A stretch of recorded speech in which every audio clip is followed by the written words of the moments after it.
Good morning. We are live. Good morning from Hack Shack Studios. RT Bear here. How are you guys? Hope you had a wonderful weekend. I can't even remember what I did. I think I worked real hard. We have been busy here trying to get pages of black and white done, drawn. Look at this. Look at this.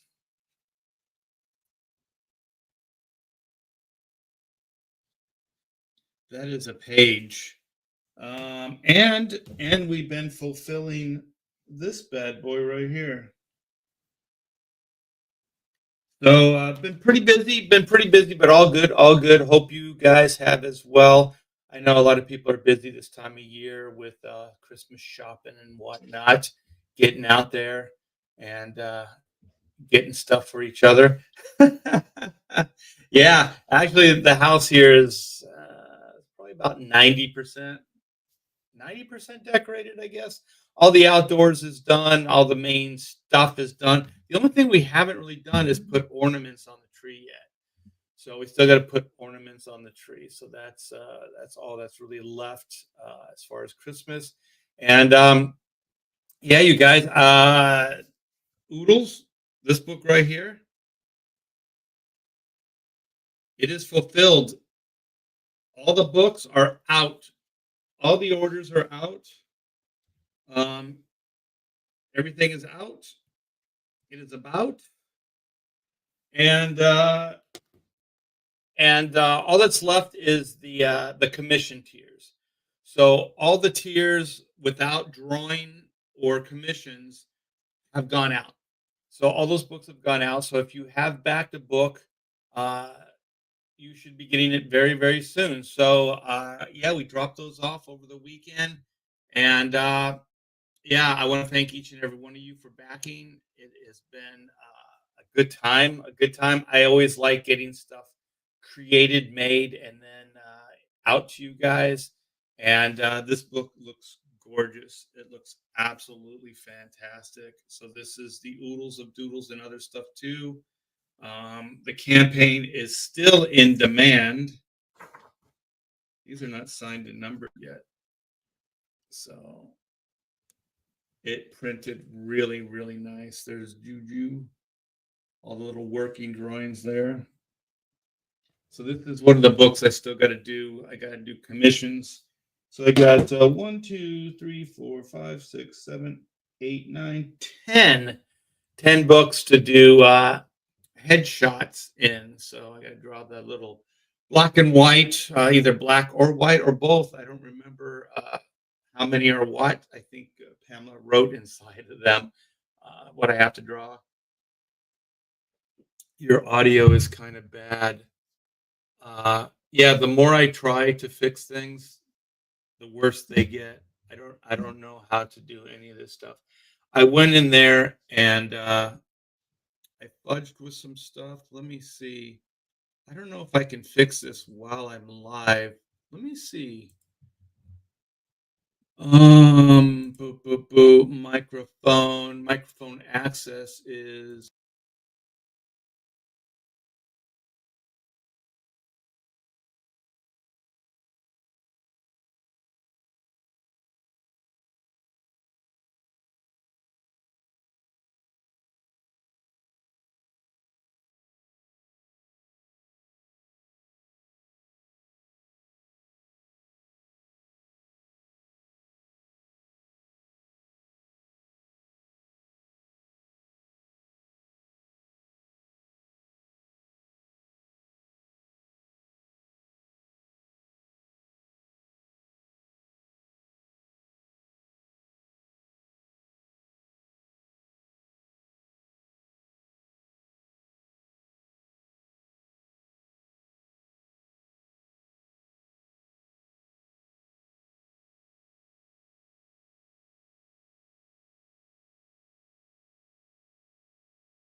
Can you guys hear me now? Can you hear me now? Hopefully I took care of it. I'm sorry, you guys. Wow. uh, it's weird. I set all the volumes and all like I try to get more bass on the voice and classic announcer voice and all that stuff. I set it all up with my Yeti controls, and you can record it and you can play it back, and I did, and it sounded pretty good. So then I went live, and oh, much better. Oh, good, good, good, good. So maybe there was something to plugging it in, but it's weird because I had done that prior. Hey, we got Pedro and good morning, everyone. Art, I'm going to have some finished pages for the end of this week. Sweet. I cannot wait. We got Plan 9, 1142, or K9, I should say. I should say K Plan 1142. Wow. Wow. I don't think I'm awake fully yet. Okay, let's do this right. Let's go back. Lake Hick says, "Hey Art, I got my order for oodles. For oodles and black and white. Oh, sweet. I don't know about black and white, but the oodles book are going out. Do you mean you ordered oodles and black and white? Cool, cool. Thank you for that. Your audio is kind of bad. Okay, we took care of that. We got Kevin. Hey, hey, hey. No sound. All right, we got Paulus. Hail. Let's get this. Let's get this puppy going. We got perfect. There you go. All right, much better, Art. So we got it. Let's do this. Let's move forward with the show. All right. Well, anyway, I'll go over what I did earlier since we didn't have Mike. Oodles of Doodles and other stuff too. This has been fulfilled. All the books have gone out. The only thing that's left are the commissions. So these, I got 10 books here. These are for the headshots. So I got to draw headshots in this. And once they're done, they're going to go out. I'm going to do that this week. And then I have commissions. I have 11 by 17 and headshots. And as soon as this page is done, which will be done in a few hours. So this is a crazy black and white page that I'm working on right now. And I do think that this book is coming out fantastic. So you can see I got the last panel left to do. And then I have a few snake details. You can see right here. And then the one over here needs some shadowing on it. And then there's a undead ghoul right back here that I got to do. He's kind of penciled in, not detailed. And then I have to finish up the first panel there. So yeah, you guys, black and white is coming along. I think it looks great. It looks fantastic, and I'm having a big old ball doing it, and it's all because of you. It's all because of you and your backing and making it happen. So I want to also let you guys know, like that. Morning Hullaballoo is interactive, so feel free to ask me any questions. It's the only way that we have a show. I usually don't prepare too much. I just like to hang out with you guys and then kind of update you on what's going on. So yeah, we have the oodles fulfilled, and oh, this thing's staring me in the face. We got the prints, so you can see they got the gold trim around them. They look so good. Look at that. Yeah, so there's 6 different prints to choose from, and they all came out great. The printing is top notch on this book. So far, everything has gone off without a glitch. We had one damaged book that we're going to have to. We're waiting for a picture to come back because we always ask for proof if the book's been damaged. And we're waiting for that picture to come back. So if you're the one that it wasn't damaged in the shipping, I think it was just damaged in the printing. So one of the pages I think got folded in the printing process. So when stuff like that happens, you guys don't don't hesitate. Let us know, and we'll take care of the problem. These things happen in manufacturing. Sometimes in shipping, things get damaged too. We don't like that. Well, we don't like any of it, but we will make amends for those things. It happens, and we'll just eat the cost. We want to keep you guys happy, and so pretty much we have a 100% satisfaction rate. So if you guys have any problems, don't hesitate. Let us know, and we'll correct whatever happened. Like I said, I think what Pamela told me is one of the pages got folded, and most likely the only way that could have happened is in the printing process, because we don't open the books. We just kind of get them out of the box, and then we sign and number them and then pack them up and send them. So we don't really, because one thing I don't like to mess with it too much, because I like when I get a brand new book and you get that first crackle, you're kind of cracking that spine a little bit. I like that feel, and I don't want to deny that. I don't want to take that feeling away from you guys. So yeah, that's what we will do. And so, yeah, just let us know. But all the books are out, like I said, except for the commission tiers. And I'm going to be working on those this week. So hopefully, like I said, I got 10 books here. I'll do those up, and then I'll start. Well, I'll probably work on all of it at the same time, and then I'll start on the commissions. I already started doing some doodles for the 11 by 17 commission. So I think it's Kit Carter. It's Kit Carter. So I'm going to do that up, and it'll look really nice, I am sure. So let me see. Oh, we got the campaigns. We got the campaigns. So just in case you guys don't know what I'm talking about, Oodles of Doodles and Other Stuff Too is my art book. So here it is right here. This is the art book. And let me hit this. This video looks really, really cool. And it says everything needed.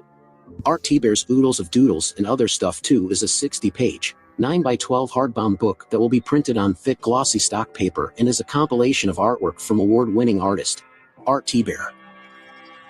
This book is filled with images that come from Art's Marvel, DC, Image, and Comicsgate work. That includes convention doodles, commissions, creator-owned IPs, and pop culture subjects that Art has brought to life with his masterful draftsmanship. Art T-Bear's signature style is both lyrical and meticulously realized. The mastery of craft, seen in his work, owes itself to his 40 years in the comic industry, as well as viewing life through his own love of the art form itself. Fans of art prints have the opportunity to back one or both of the mini print tiers. Both are stunning collections of work that you can back individually or together as a bundle. Art T-Bear's Oodles of Doodles and Other Stuff Too. Back it now on Indiegogo. Yeah, you guys, back it now on Indiegogo. And yeah, we are at 15,921. We are just a few backers away from 16K, 132 backers. Like I said, this campaign has been fulfilled with the exception of the commission tiers. And there's room for more, you guys. So if you want, and you can get us these orders, your orders ASAP, we will try our best to get these all out to you, or all the new ones out to you before the Christmas holiday. So if you guys are into waiting and or not waiting, I should say, and getting your books ASAP, this is the book to back right now, because the book is printed. We have them. Excuse me. All the prints are printed up, and everything's ready to go for you guys. So if you order today, these books will go out ASAP.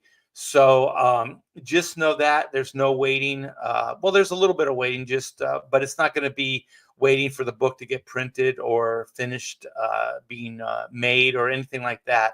It's just going to be a matter of the time it takes to pack these things up and ship them out. And so, yeah, you guys, this is Oodles of Doodles and Other Stuff Too. This is the hardbound. We are 9 by 12.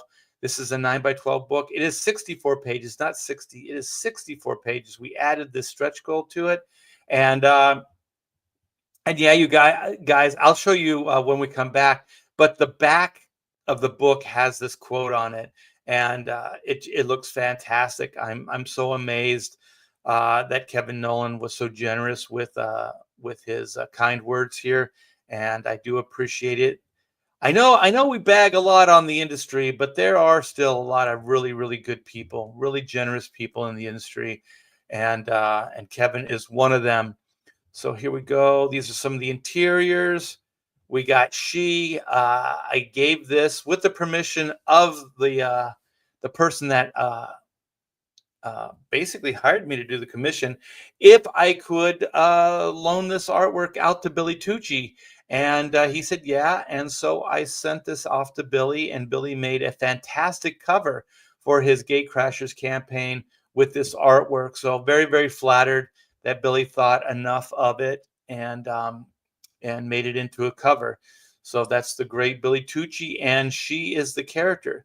So here are some of the prints, you guys. We got the pit print, which is in only 2 tiers. So it's only available in 2 tiers and not as an add-on. There's no add-ons in this campaign. And we got the 11 by 17 print of Juju. This is the 30 years of black and white commemorative with her name on it. And keep in mind, you guys, all these prints will be signed, and the book is signed and numbered. Limited to 300. The print run is only 300. So, so not a lot. Once they're sold out, they are sold out. So here are the set A. These are the mini prints that I showed you with the gold trim on them. Those come with the signed and numbered book. And then we have set B, which is the 8.5 by 11 mini print set. And that comes with a signed and numbered book as well. So here's those head sketches that I need to do. They're more like head drawings. And so I think there's way more Whitney Sung, aka White, than Black. You guys really like Whitney. So I'll be drawing those in people's books. So yeah, you guys, thanks for making this happen. There's still plenty of room. We still have over 150 books that we can get into your hot little hands. So if you still want a book and don't want to wait, this is the time to do it. We are going to be in demand for a couple more months, probably 2 or 3 more months, but don't let that stop you. Back today. So thanks again. Let me come back, see what you guys are up to. We got Edwin, the Buzz, Aciovedo. What's up? Kevin says the She Commission deserved to be a cover. It had to be done. Kevin was the commissioner. He was Commissioner Gordon on this one, and Kevin is so generous. He's such a kind guy. Very, very cool, and he does these commissions, and some people don't ask. They don't think they have to, but I like to ask the people that basically hired me to do the commissions if I want to do other things with the artwork. It's not like it's 100% theirs, but I just think it's a nice courtesy. And so far, I haven't had anybody say no to it. I don't know what the real rules are like, if there's some kind of exclusivity with the commission, or if you can still use it. But a lot of the commissions, most of the commissions actually that are in Oodles, I have permission. Some of the people just didn't get back to me. So, but I try. Marcus, what's up, man? Hey, thanks for having me on the show. Welcome to the show. I forget what your, is it Dawn? I forget what the, you can give a little plug, what the show is. It's the Dawn, but I don't know what here it is. The Dawn Draws Stuff, right? So is that it? I think that's it. The Dawn. And that's his YouTube channel. And it was pretty fun. There was it was chaotic, man. When I first got in there was a bunch of people talking. It was pretty nuts, but I had a good time. And Michael Bancroft came in there, and he did an hour with us as well. So I got a lot of that that page that I showed you done on that stream.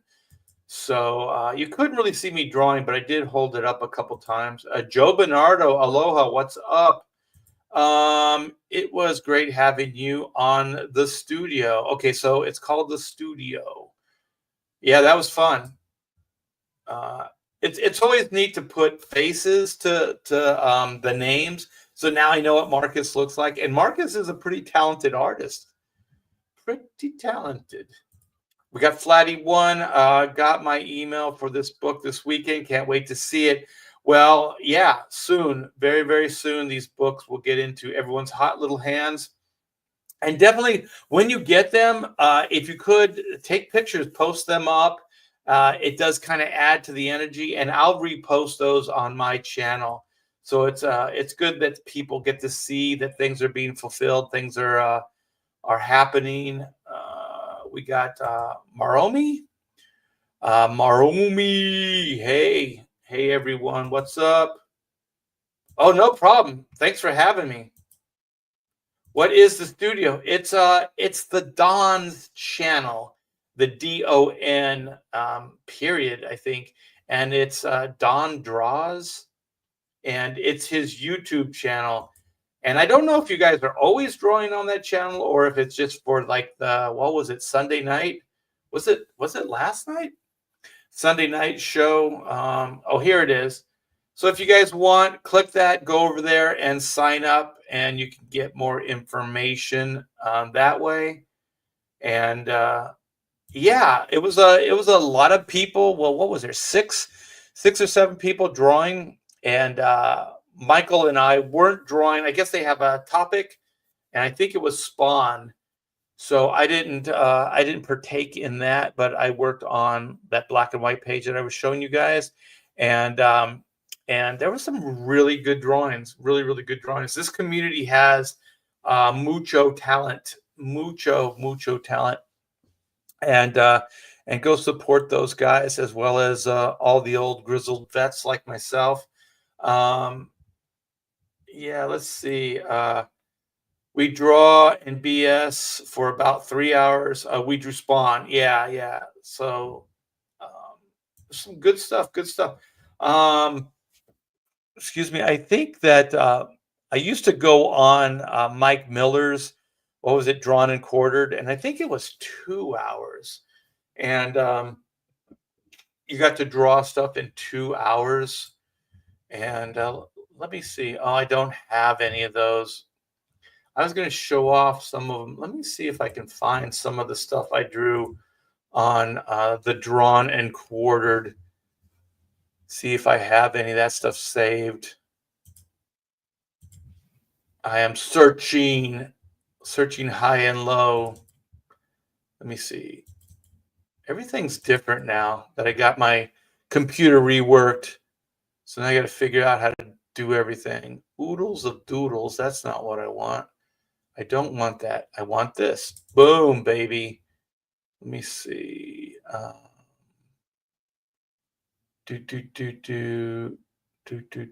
Change view. More options. Details, titles, large icons, medium icons. All right. You know what I'm going to do? I'm going to do large icons because I can't see these damn things. I am blind as a bat. Let me see. All right. Action Comics cover. No. Adam Warlock. Ooh. Action. I just have one that's labeled art thing. I don't think that's one. Let me see. Kickstarter. Batman. Batgirl. Cherry City. That's not one. Let me see. Come on. I have hundreds of these things. They're popping up pretty quick. So I apologize. And just this is a chance for you guys to concoct questions. So like I said, this is an interactive live stream. So Anything you guys want to ask, feel free. Batgirl, Bishop. I'm in the B's, as you guys can tell. I wonder if I even saved those. I think I did. Black Canary, Black Cat. I think on that drawing quarter they would pick a subject, and you would draw the subject. So I know that they did Freddy Krueger. I know that they did what's her name, Starfire. I know they did Rogue. I won for Rogue. Rogue, that's what's happening. Let's see. That's not it. Cable for posting. No, no, no. That is not it. Captain America. We did not do Captain America. Catwoman. She is a woman. That's not it. Clark Kent. Cry Dawn for posting. Was that one? No, that was not one. Let's see. Daredevil, Phoenix, Dark Phoenix, Dawnstar, Dazzler. This is kind of disappointing. I have two of these files, and they both have hundreds of images. I've done a lot of drawing in my lifetime. A little bit of drawing. Gambit, no, that's not it. So I'm in the G's now, you guys. The G spot. Green Lantern, Harley. You guys like me to draw Harley Quinn a lot. I got a lot of Harley Quinns. Harley Quinzel. Let me see. Hawk Girl, was that one? For some reason, that seems like it's one. This is not. So I'm in the eyes now. The eyes have it. Groot, high res. Groot seems like something we would have done at the time. Ivy Doodle. Oh, I did do a Joker. Joker, give me a Joker. Oh my gosh, it's not in here. You son of a.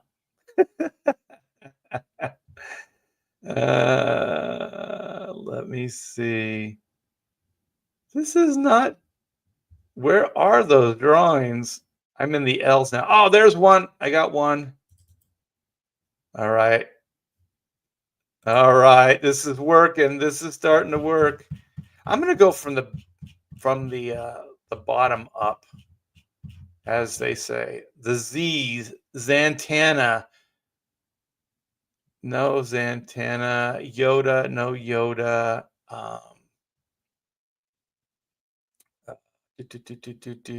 I'm starting to get excited that there might be something in here. Wonder Woman. Original.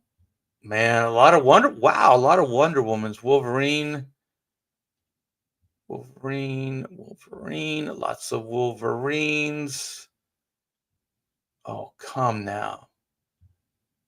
You know, I got some stuff. I'm finding these things. I'm gonna show you guys. There's some fun stuff. We'll make this lemons out of. We're gonna make some lemonade here. All right, it's gotta be in here, man. Red Sonja, no Reds. Wow, a lot of Red Sonjas. Ray Palpatine.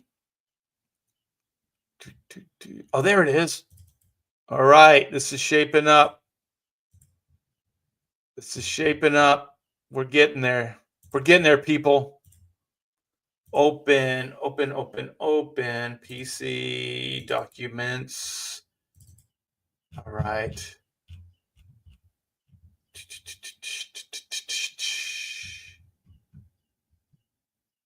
All right. Where are you? There you are. All right. Let's see. If I can find one more, this will be worth it. Okay, so we got the Lobo. Lone Star. Lone Star. I'll show this one off. This will be funny. Let's see. Oh, there we are. Let's see. All right, if I can find one more, it's got to be in here.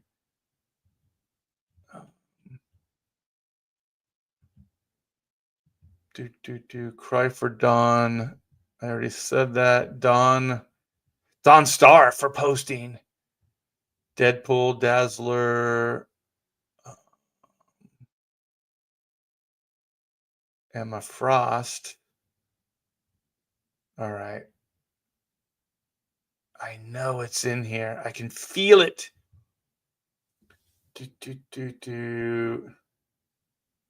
It's a long way to go for this. Cotton Candy. No. Harley. Okay. I'm going over to similar territory.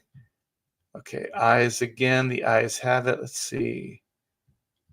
I know there's a Joker in here. I can't find it though.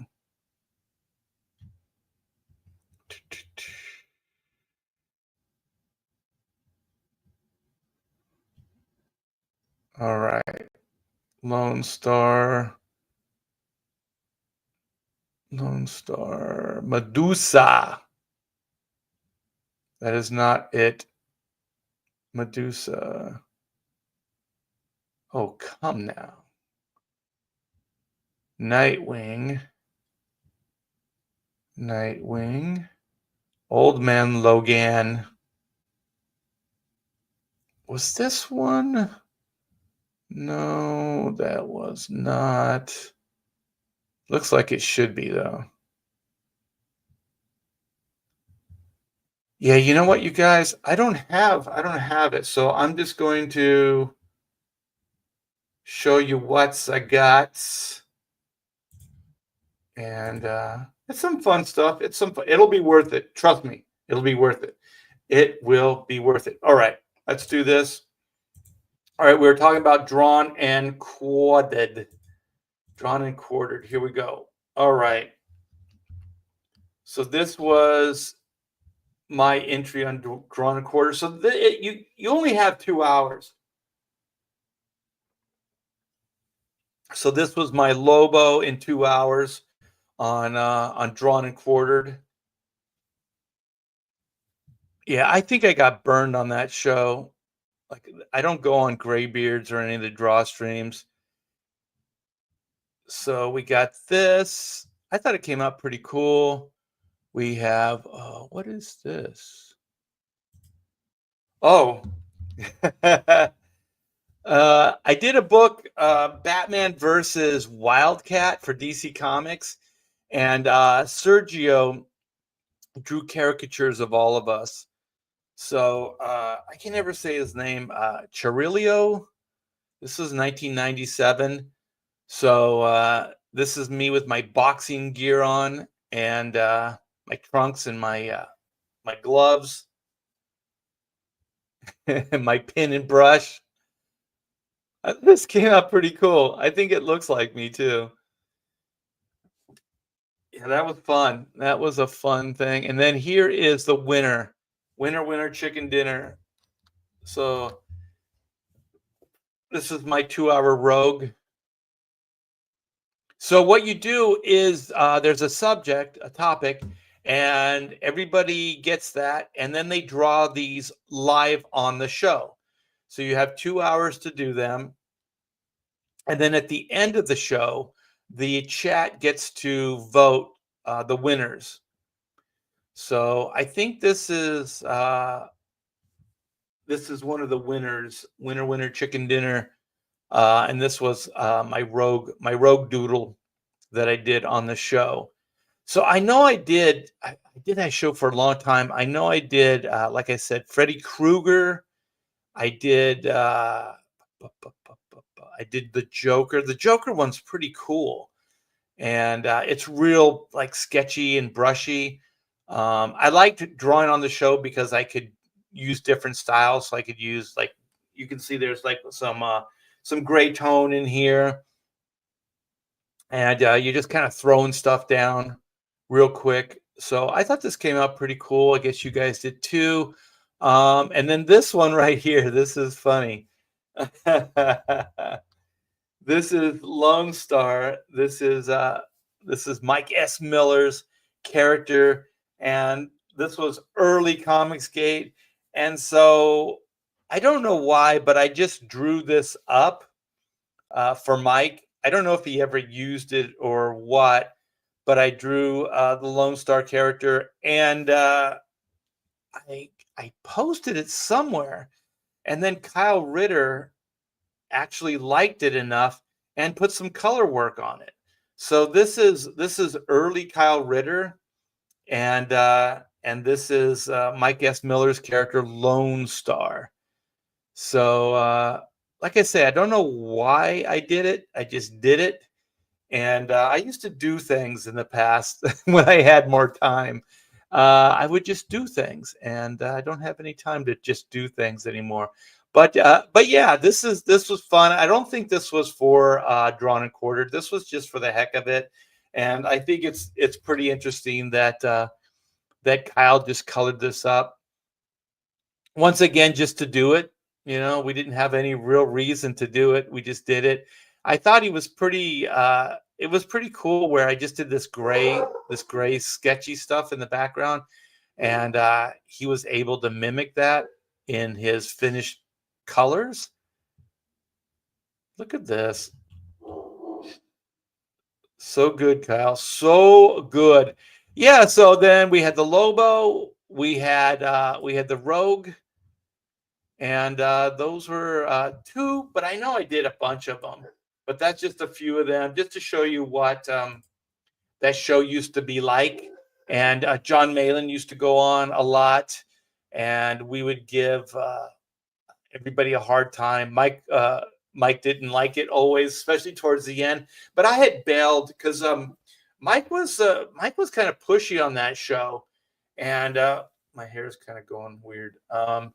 And he'd go, "Get in here, Art." Like he wasn't even nice about it. It was like it almost felt like he was taking advantage of my time.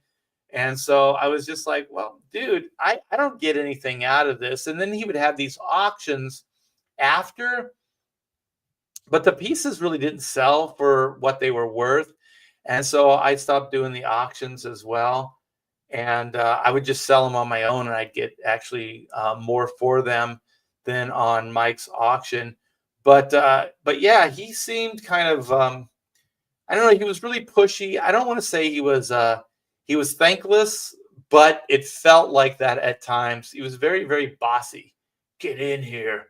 Thank you, Timmy. I appreciate it. We got Torchbearer in the house. What's up, my friend? Oh, there we go. I'm here. We got Headless Bourgeois. Bourgeoisie. It's bourgeoisie.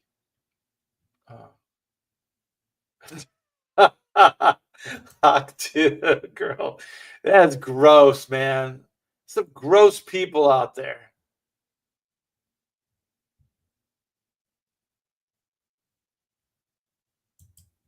Well, see if you can get on, like get on Marcus's show. Um, get together with Marcus. I don't know if it's the Don show is every Sunday that they draw, but just get a hold of Marcus or the Don and see if you can get some book some time. Timmy said the Joker piece seems to be rite of passage for DC artists. I have one that I saw. I think I did it at a convention really fast, but it'll give you an idea of what the Joker, sort of what the Joker one looked like on Mike's live stream. Let me see. I'm going back in time. You know what? I'm gonna show this one off too. This one's pretty cool. Wow, my computer. Why are you being so slow? Why are you being so slow, dude? I got a new computer so you'd work fast. And yet you are not working fast. H-I-J. H-I-J. We're closing in. We're closing in on it. There it is. Are you? There you are. Okay. Yeah, the Joker piece. Let me see. Are you there, Joker? Joker is there. So this isn't from that drawn and quartered, but the piece I did looked similar to this. I don't think it had color work on it, though. Yeah, this was a con, I think a San Diego Comic-Con drawing I did. And I think it was towards the end of the day, and we were running out of time. So I put this together real quick for the guy. I think it came out pretty cool. There's a lot of kineticism, if that's a word. And I'll show this off. This is my little one. This is Amanda, my daughter's painting. So she's pretty good. She's pretty good with the colors.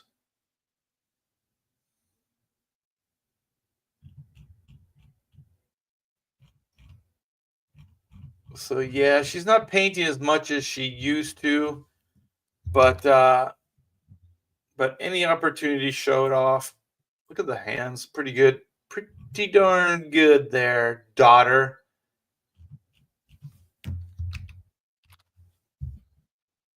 Yeah, bragging on the kid, bragging on the kid. So yeah, that'll hopefully get me out of the Joker prison. Okay, headless bourgeoisie. All right, Paulus Arts. Warlock says, "Good morning, Art. Congrats on your new Facebook page." Yeah. If you guys are Facebook people, send me a request. I'm going through them now, and every day I add more. So it's just a hangout, just like this one, just a hangout. No competition. You should step it up, though, Marcus.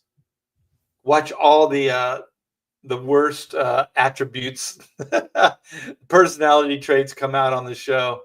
People you thought were your friend will turn against you.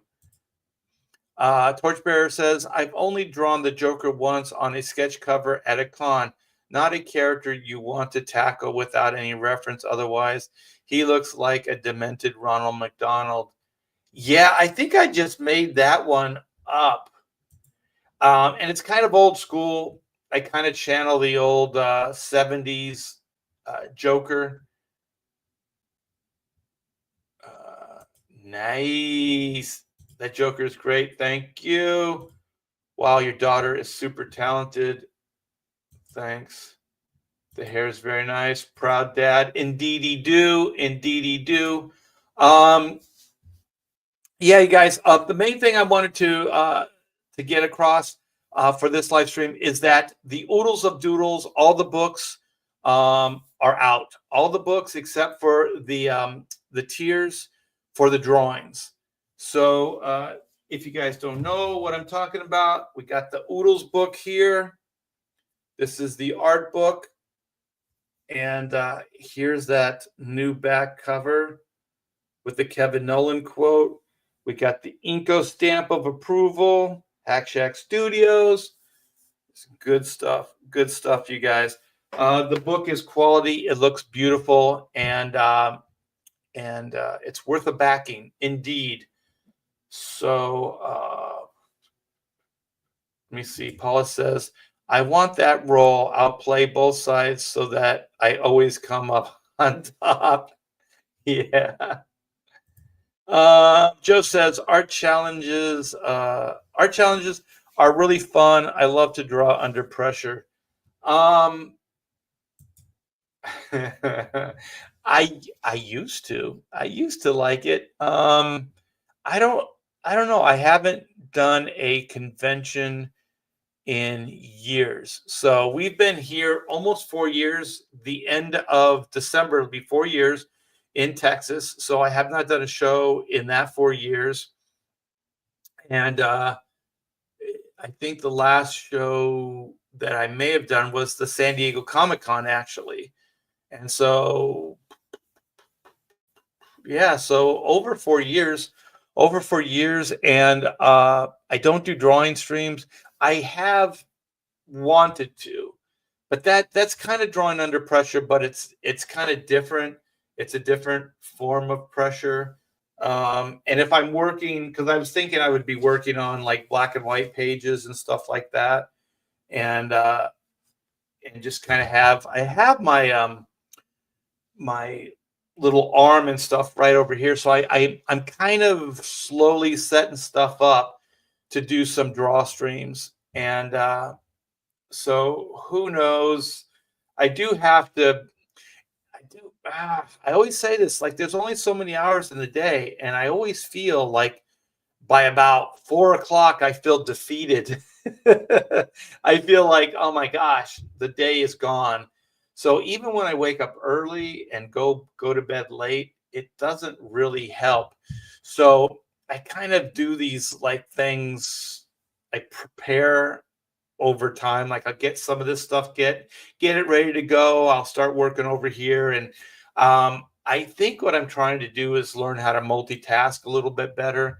Um, and I've never really been, I multitask, but it's usually within a parameter.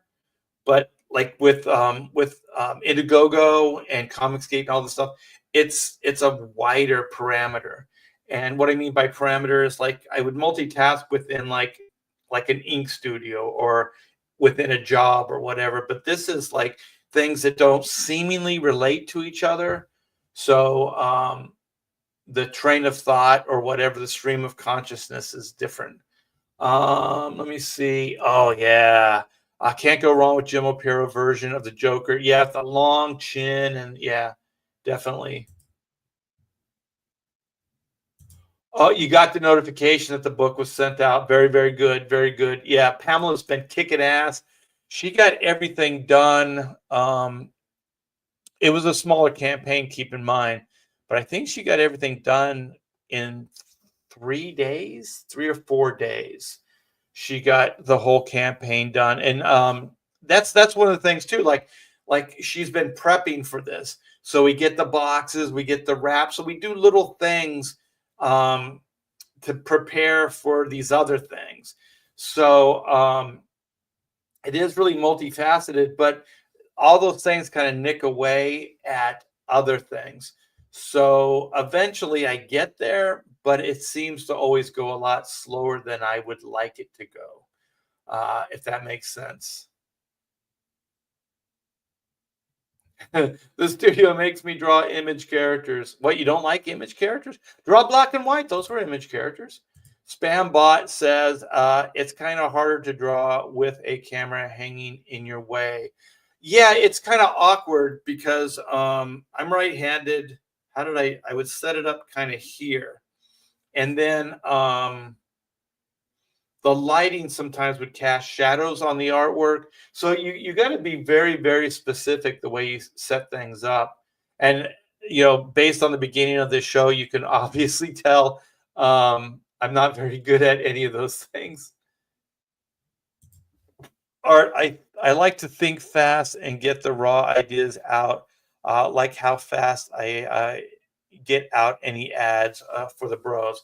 Yeah, I like that as well, but those are ideas. Like finished artwork, sometimes it takes a little bit more time. But yeah, I have kind of like this convention way of drawing, and you saw it was a little looser. It can be tight. It just depends on how much time I have, and and how excited I am with the character. But sometimes it's just kind of like a brush with wash, and I move pretty quickly. I remember this was a Dallas show, and I used to have an agent that repped me for these conventions and things, and and he was like, "I'll handle your table. You just draw." And I'm like, "Okay." So he was selling my artwork, and he was taking the commissions, right? And so I'm kind of, doing these commissions, and then I notice there's this line forming. And so then I'm still like, well, he said he's going to take care of it, blah, blah, blah. So I'm not sure if I told him how many I could do in a day. This was still pretty early on when I started, coming back to shows. I left, I was doing conventions up to the point my daughter was born. And so for about the first 12, 13 years that she was around, I stopped going to shows because I just wanted to stay home. I wanted to be with her, things like that. So if I had extra time, I spent it with her. And so then she got older, and I could bring her to shows. And so she was probably about 15, 14, 15. And so we started going to shows, and she started getting to see different places in the country. And I do feel good about that. So she's been to most states in the union, and so that was all good. I forgot where I was going with it, but I think, the 30. Okay, so this was Dallas, and this guy is booking all these shows, or he's booking the shows, but he's also booking the commissions. And so I'm trying not to worry, but there's this big line, and so I am moving at a breakneck speed. There was really no gray tones or anything. They were like, there was some color work, like I would take some markers and do some accents and stuff like that. Um, but I was just kind of banging them out. And so uh, I asked him, I said, how many have I done? He goes, well, you've done like 15 or whatever. That's about half. I go, half? He goes, yeah, there's like 35 here I got orders for. And I'm like, oh my gosh. I don't think I did all of them that day. But I told the guy, I was like, 35. I said, I can't do 35 con drawings in one day. And so he said, I'll cut the line, and then I'll contact these people and say you'll have from here back, you'll have them in tomorrow. And so then I was like, oh, good. So then the next day we just didn't book any drawings, and I just finished those up. But it was intense, man. It was intense. I was I was literally just, I didn't even look up. I worked so damn hard at that show. And one of the good things, as the show was progressing, as those 35 people were kind of gathering, I think what was happening is the word was getting out at the show. So other people were showing their drawings, and it started feeding on itself. And also, I think I was charging next to nothing for those drawings. So I think maybe $40 or something like that. And so what we started doing, and he's a businessman, so, and also he got to do it. I didn't have to do it, which was better, is he started upping the prices, because also some really cool people were going, these are, for this level of drawing, these are really inexpensive. These are really cheap. And so they were trying to help me because I'm pretty dumb. And so I think we started at 40, and I think by the end of the show, um, what were we at? I believe it was like 100. It was over 100, I think, for the head sketches. What were they? Yeah, I think they were either close to 100 or 100. Yeah. And so somehow I got out from under those and survived it. But it was a good learning opportunity. And I just realized now where most of those pieces are. And can I show this? Oh, sweet. Let me see. I actually would go onto Deviant Art and I would show the stuff off. Let me see. Covers, inks, features, all. I don't think this is working. Favorites, no. Posts, home, no. Let me see. Favorites, posts, gallery. Oh, wait, here we go. Here we go. They don't show the full page anymore. You have to click. Let me see. Actually, maybe it was Instagram. Maybe it was Instagram that I did this. This is making me, you know what? This would probably be more interesting if you guys could see it. Present.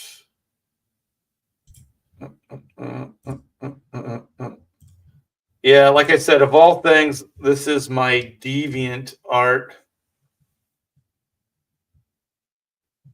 So once I got hacked, my Instagram is gone, but I'm trying to find some of the artwork that I did at that show.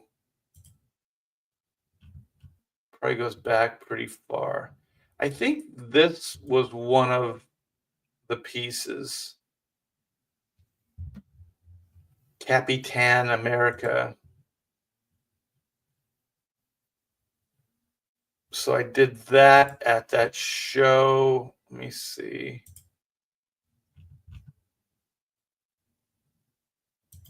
Yeah, they should be a lot looser than that. You know what? I'm gonna zoom forward faster. Yeah, we're getting into that time. I think I need to go further. Let's go 18. Okay, that's the first stuff. 17. No, it must be all the Instagram stuff. Because I would take pictures of people holding the artwork. This was one of the con drawings. I'm not sure if I did this in Dallas though. This was one of them here. I thought this one came out pretty good. But I don't think that was let me see.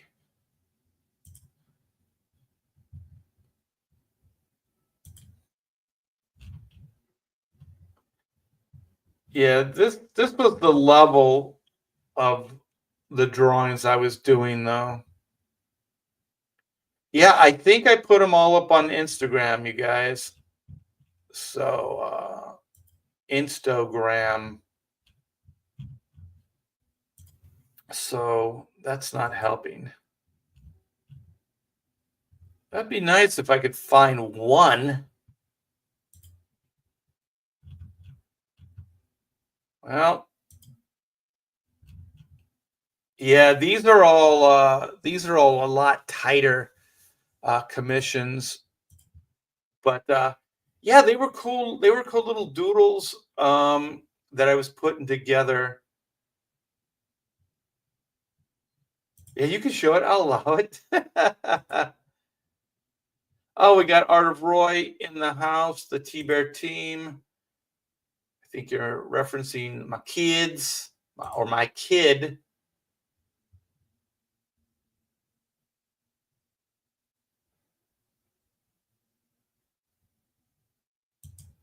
After many years of attending cons, I finally stopped the past few years. Too pricey and cater to a different crowd. Yeah.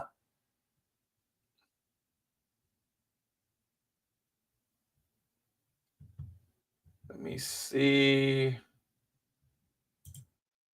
We are supposed to draw 90s women this Saturday. White is my choice. Ah, cool. When you get it done, Marcus, scan it in and send it to me. I would love to see it.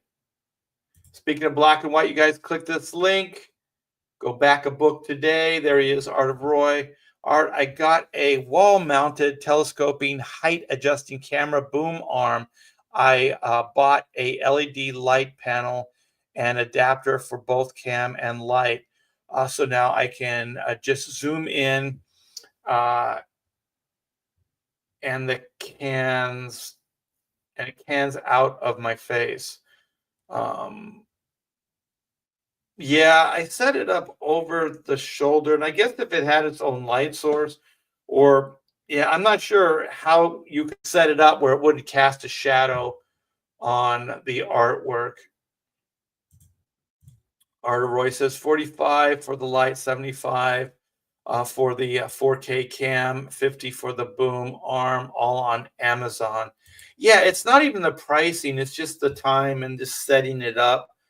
Um, kind of thing. I have been thinking about getting one of those light rings or whatever, but yeah, I don't know. They leave like those little ring like reflections on your glasses.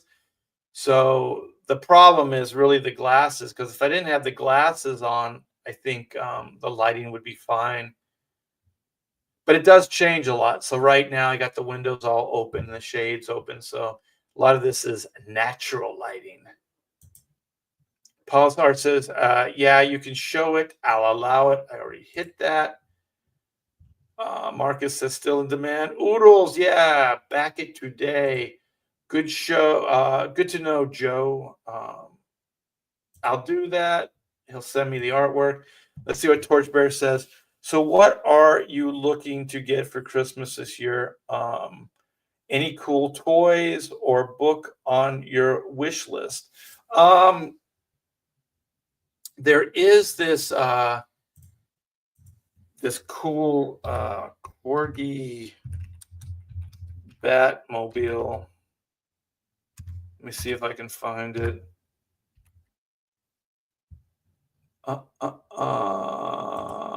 Corgi Batmobile, Amazon sponsored. Let's see what this is. Pre-order. I don't want to pre-order. Let me see. Let me see. I gotta. Is that that's not the new box, is it? That's something different. Are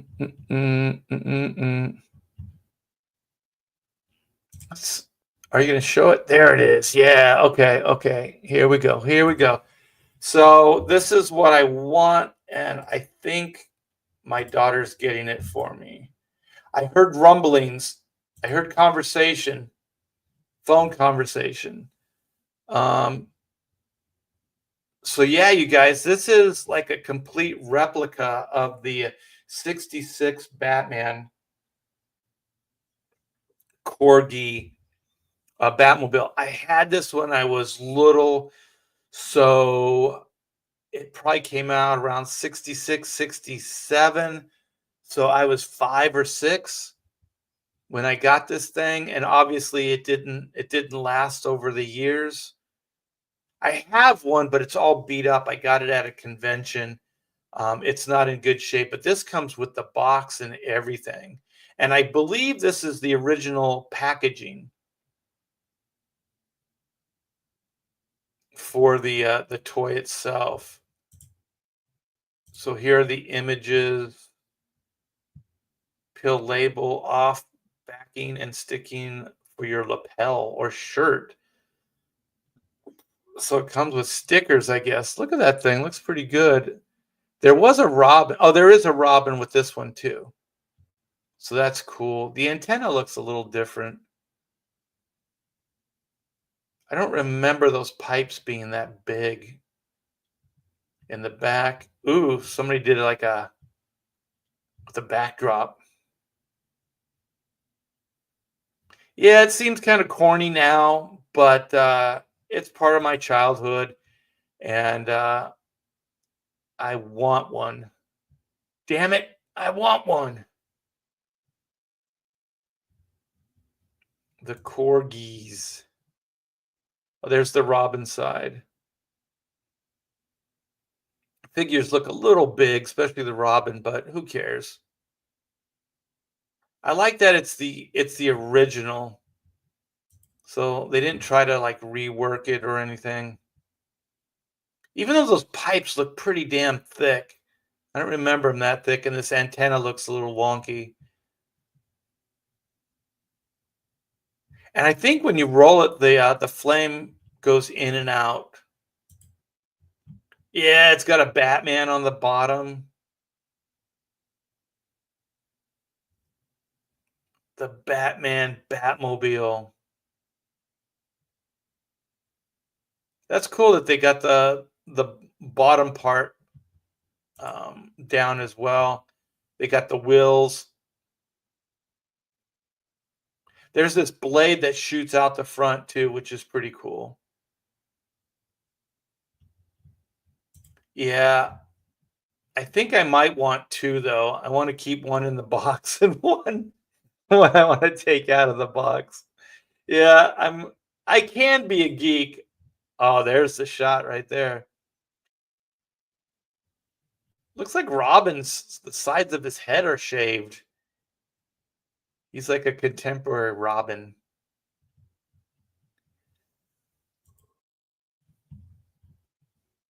Yeah, there's the box. I guess if I'm careful with the box, I could display it like this.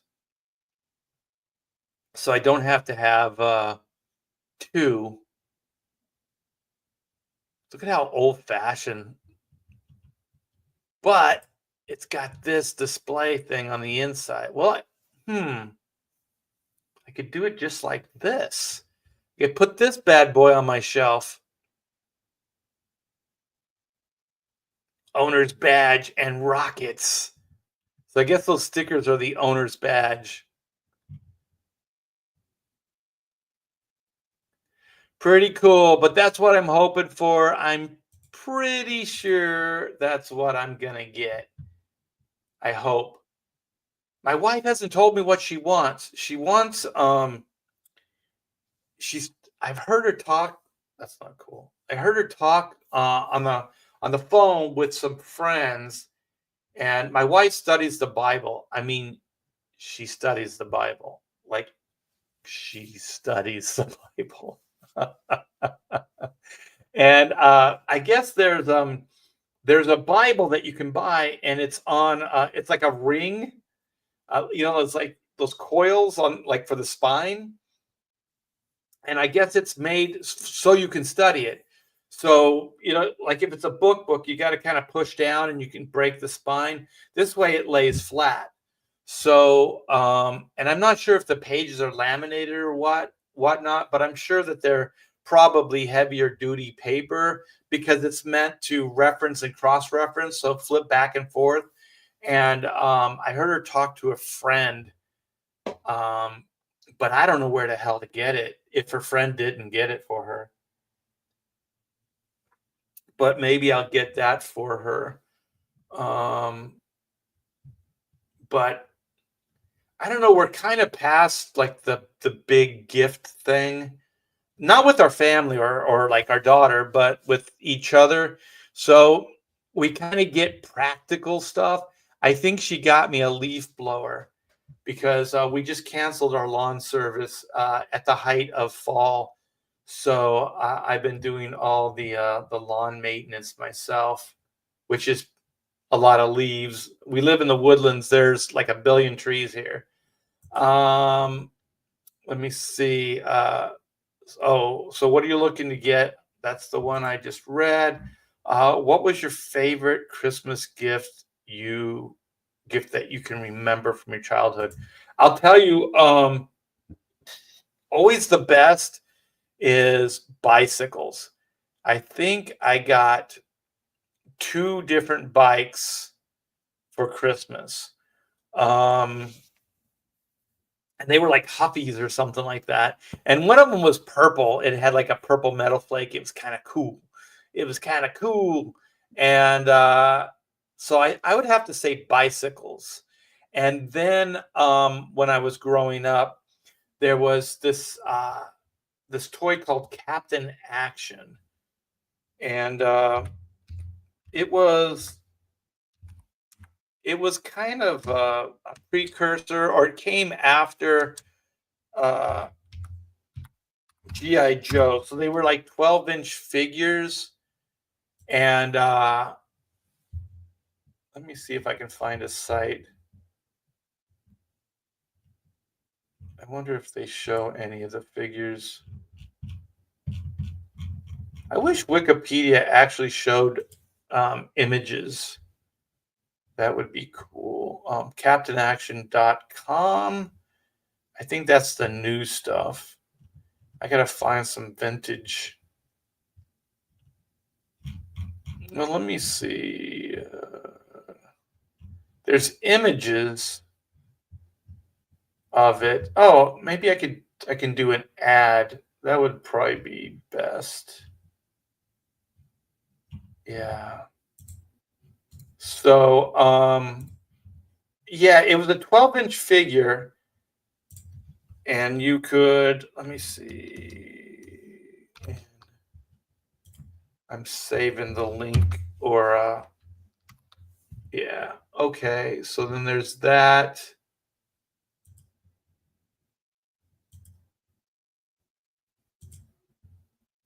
Let me get rid of some of these other tabs. And then there's let me see. The pictures actually sell it the best. So I think I got two of them for Christmas. And one of them was the Phantom, Control N, and one of them was Batman. I was a huge Batman fan. And let me see what else. There's one here from, that one's in way too good a shape. It was a comic book ad I saw. There it is.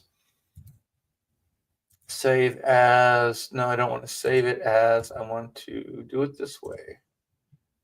Okay. So this is just in case you guys don't know, because it's pretty obscure. And I got these. I didn't get the Captain Action, but I think I already had a GI Joe, or I had a friend, because my dad didn't really. He thought they were dolls, so I think I might have just got the suits actually, and I had some friends that had the action figures. I don't think we called them action figures back there. I think they were like dolls. It's kind of weird. Kind of weird to think about it now, but yeah, I had friends that had all that stuff.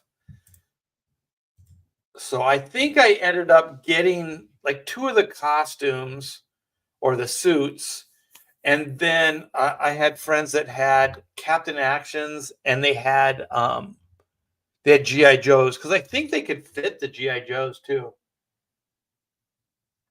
So he was this character that could become like all 9 of these heroes. So you could change the outfits. So this is a drawn ad that was inside comic books. You'll thrill to endless adventures with these mighty men of action. Captain Action is the brave new hero. You can pose in 100 or 1,001 action positions. Change his mask or his face mask and uniform, and he's Batman fighting crime. With his batarangs, change him again, and he's Superman flying to the rescue. You can change him into 9 of your favorite superheroes.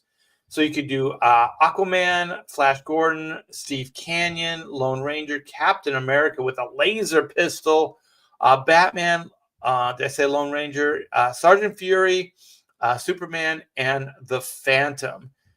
Marvel really, they only had 2. They didn't even have Spider-Man here initially. So I think they did Sergeant Fury so they could kind of tie into that G.I. Joe, because they didn't do Nick Fury. Agent of S.H.I.E.L.D., they did Sergeant Fury. So they wanted to get into that, some of that soldier action. And then here is like the actual packaging.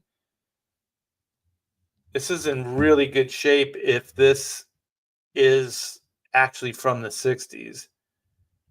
This is in perfect shape. This has got to be one of those remakes or something, because this thing is in perfect shape. But so you'd get the outfits. So I got one of these, and then you would put them on your action figure. What is this? This is, oh, I don't want this. Let me see what this one. Oh, here we go. This is I think this is like for like Sears catalog or like catalogs where you could order stuff. They used to have Christmas catalogs for kids, and they could look through them like Wish catalogs. And so that was the dorky Captain Action. Looked pretty sad actually. And fully jointed superhero with uniform sword. Action Boy. Okay, so there was an Action Boy, and he was the kid like version, so he could become like the teen, like Superboy or Robin or whatever. And then I guess the Silver Streak Amphibian was every hero had to have his own like superhero car, and so that was Captain Action's. So yeah, I mean, it's pretty hokey by today's standards. I think there's still a pretty big collector market for these things. I did some work for Captain Action later when they were somebody got, I think it was Joe Ahern got the license somehow, and they reissued some of the Captain Action stuff. But yeah, that was those were big years for me. So I'd say the Corgi Batmobile, that was a high point, and those Captain Action costumes. I don't think I had what my dad would call a doll. I don't think I had that. But I remember I had friends that did. So I would take my suits over, and I remember my friend had he had the what he had, like the Lone Ranger suit. I think my cousin had the Captain America suit. So yeah, so I mean, nobody had money back then, so you know, you could, I guess, if you only had one Captain Action, that's the drag about it, is you couldn't really have a super team unless you had multiple Captain Actions, right? You couldn't do like a Justice League or Avengers team. And from what I heard, what happened with those 12-inch figures, like G.I. Joe and all those, is that there was a gas shortage, oil shortage. And so obviously plastics are oil byproduct or an oil product. And so they couldn't afford to make them anymore because oil was too expensive. And they would have had to up the prices, and they were figuring that parents just wouldn't pay it. So I think Barbie stayed because Barbie must have sold a lot. So I think Barbie stayed in existence, but the Captain Actions went away, and so did the GI Joes. And so then later, like a decade or so later, is when the action figures, things that we know more as action figures, like the Kenner, like Star Wars toys and stuff like that, those came out later, and it was because it took less oil and stuff to make those things. Marcus says, I had one of those Batmobiles when I was a kid. Yeah, they were cool. Do you have an Ollie's near you? They have a bunch of cool metal cars which come with the little figures. I don't think they're a corgi, about 10-inch long. They have every version of the Batmobile. 10 inches? I have some of them that are metal die cast. But I don't know if we have an Ollie's. That's one of those liquidation stores. I hear people talking about them on live streams. Torchbearer says, when she is studying the Bible, does she look over at you and make the concerned Marge Simpson sound? I'll tell you, man. I have a pretty good moral compass. Sometimes it's better than hers. I'm just saying. Yeah, the practical gifts. We bought new tires for each other for Christmas. Fun.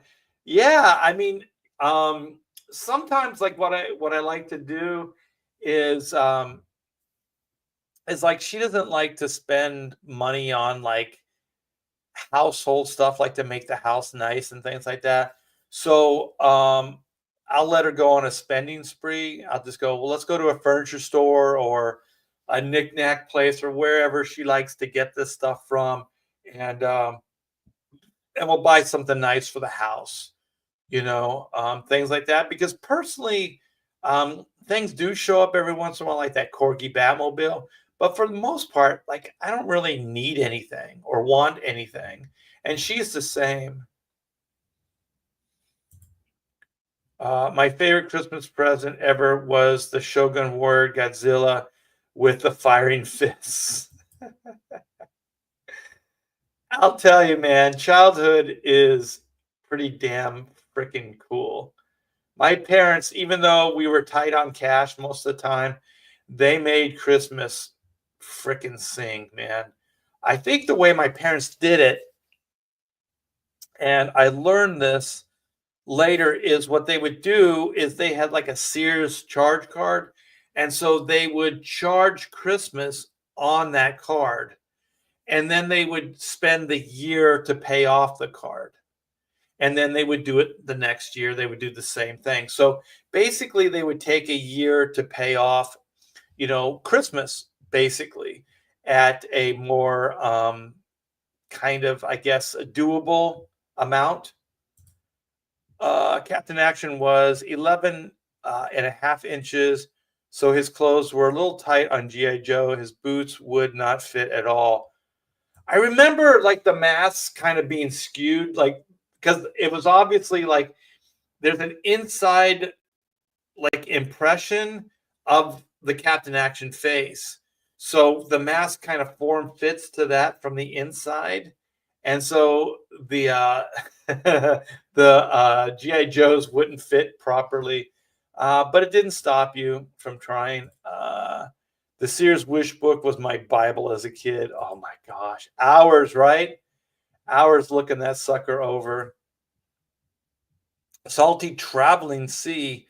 Love your line art cover for Red Sonja, Volume 7. Would you consider doing a blank variant Red Sonja sketch? I open not convention, but my commissions every once in a while. So if you follow me on my Art by T-Bear site, you can sign up. And usually when I open a list, I'll post there first. I also post on my social media. So if you follow me on Facebook or Twitter, when I open up my commissions list, I'll make those announcements there.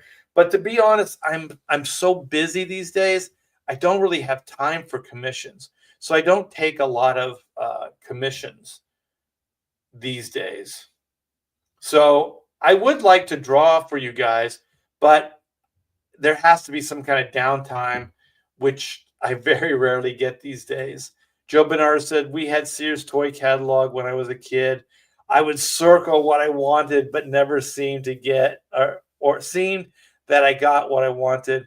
Our action figures were the Mego, action figures, and we could combine DC and Marvel. Yeah, I don't think those were like, they were actually the character. So like if you bought like Captain America, it was Captain America. It wasn't like a guy that could become Captain America. So what is this? Wait a minute.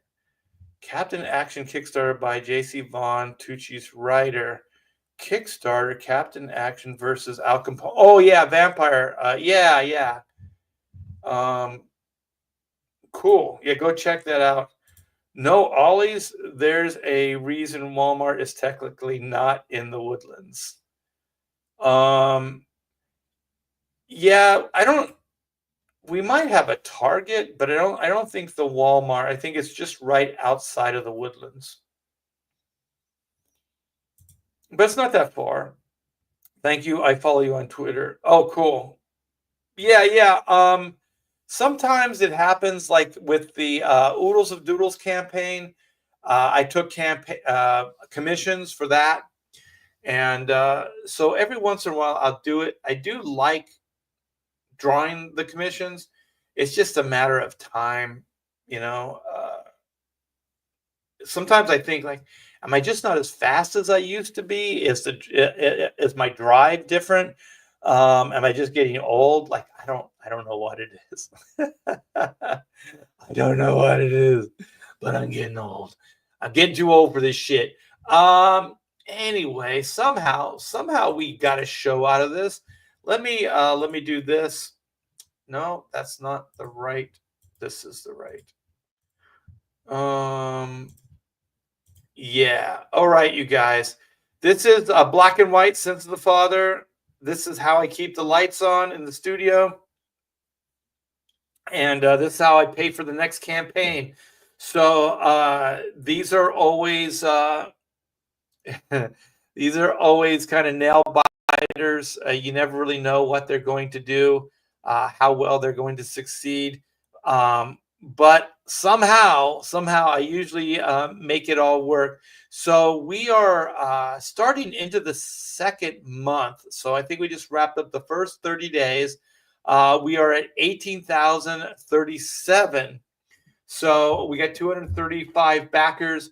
Usually to make these things work, close to like 800, 1,000 backers is usually where you want to be for these things. So we still got a little bit of heavy lifting. I do understand there's a little bit of bad timing, Christmas, and the economy isn't that strong. But any support that you guys can throw this way, I do appreciate it. And if you've already backed, if you could share this out on your social media, I appreciate that as well. Here is the kick-ass video.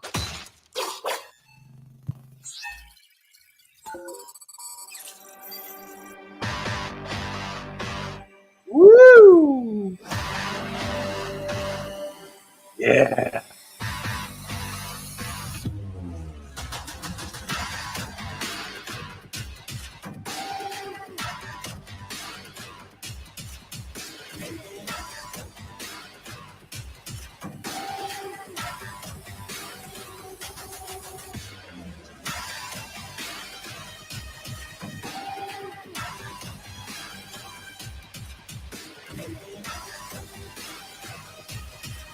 I like it because it's not Batman Beyond it.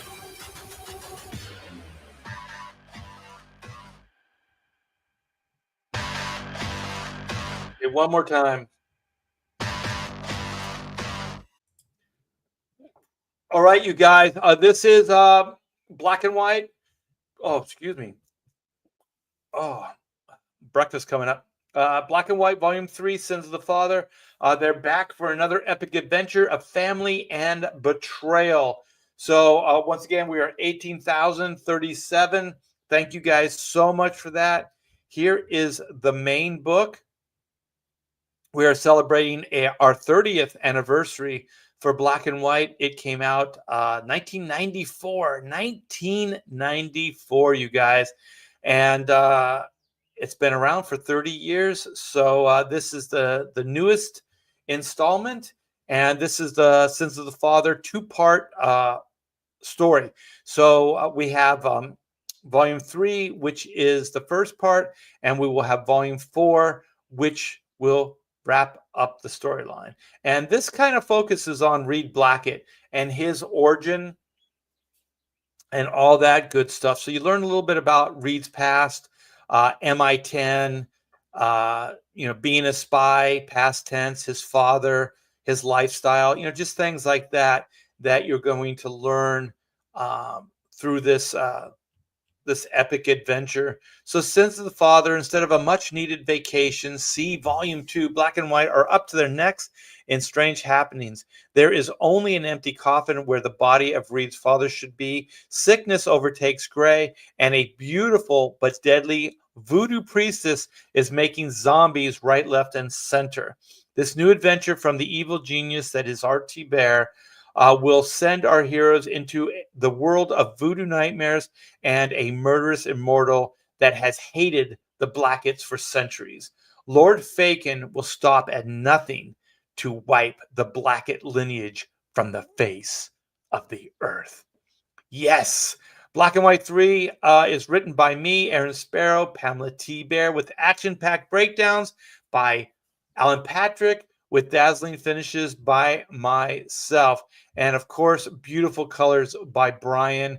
This is a 64-page graphic novel, you guys. So this is going to be epic. We're going to have robot battles. We're going to have Black and White battle supernatural villains, hordes of zombies, all kinds of cool stuff. And also, like we did last campaign, we have a second book. So we have this high-octane adventure drawn and written by Pedro Eng. And so this is volume 2. So we have 1 and 2. We have volume 1, and it is available on this campaign, but it is limited because we only printed so many copies. But you can get as many as you want of volume 2. This is a lot of fun. Pedro is bringing this book to life, and here's some of the interiors. You heard in this live stream, Pedro's got some more pages he's going to get out to me earlier or later in the week. So that's going to be cool. 4 jaw-dropping covers. We got the main cover A, B, which is outselling everything.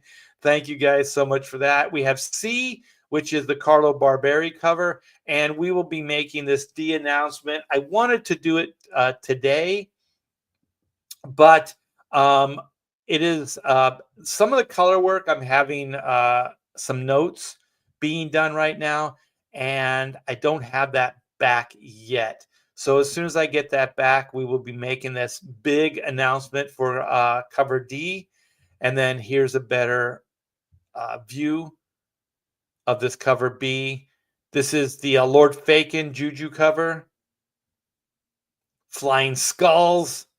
Actually, that flying skull was a last-minute ad, you guys. I was like, we got to have some stuff flying. These guys got to be flailing around trying to knock these things, break themselves free from them. And the way I'm looking at zombies is they're supernatural, so they're able to move and stuff, but they don't necessarily have like extra strength. So I'm kind of thinking of them as a little brittle. So if you hit them, punched them, they would probably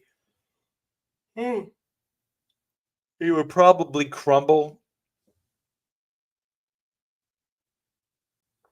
But the reason there'll be a challenge is because there'll be so many of them, and they'll have weapons. So there's that, and then there's the Carlo Barberi with Brian's colors, my inks. So yeah, you guys, we got some original artwork. I'm going to be adding more original artwork to the campaign, possibly even later this week, some interior pages.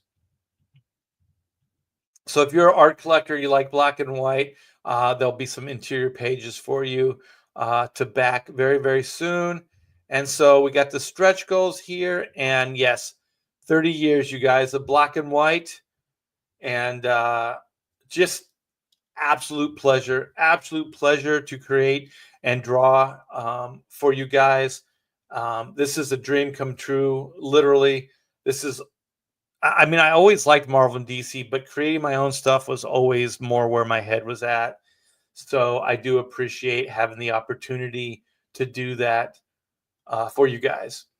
So we got the featured tier, which is everything, all three of the variant covers, plus the high octane adventure. We have the high octane, which is also available as an add-on. We have the main cover. You can get that as an add-on as well. The B cover add-on, but you can see like 55 claimed versus the A cover, which is 34. That's a lot. And so then we have the C cover, which needs a little loving. Give a little loving to the C cover. And then, of course, you can get the combos, the high octane 1 and 2. This is limited to 100 because of that issue 1, which is limited. We only printed so many of them. You can get 1 and 2, which is doing really well. That was the suggestion from you guys in the chat. I had overlooked it, so thank you. And also the add-ons was your suggestion. We got the early bird. We have 7 left, so you guys can get in there, get a discount. And then we got the same tier, but at the non-discounted price. And then we got the jam. You grab them all. So everything in the campaign so far is in the jam, plus that Juju print. So thanks, you guys. I am literally nothing without you. You guys are fantastic. Thanks for making this the success that it is. And we have 33 days left. So like I said, back today. And if you've already backed, or things are a little tight around Christmas, just give it a shout out on your social media. I would appreciate that. So thanks again. I'm gonna wrap this bad boy up. Let's see what you guys are doing first. I was a little older for Mego. I think I was kind of Mego'd, aged out. I think when they first came out, maybe, and I think my brother had some of the Migos. Maybe my dad was past the doll phase. Mego is fun toy line. My grandma always bought us one for Easter. She was senile, so every year I got Aquaman. I had 7 Aquamans. That is a kid going to do with 7 Aquaman. You have them fight aqua battles. Yeah, you have them like there can only be one Aquaman, so they fight to the death in a aqua dome. Joe Bernardo, okay, Art, if Die Hard is a Christmas movie, okay, here's a quiz. Is the first Lethal Weapon a Christmas movie?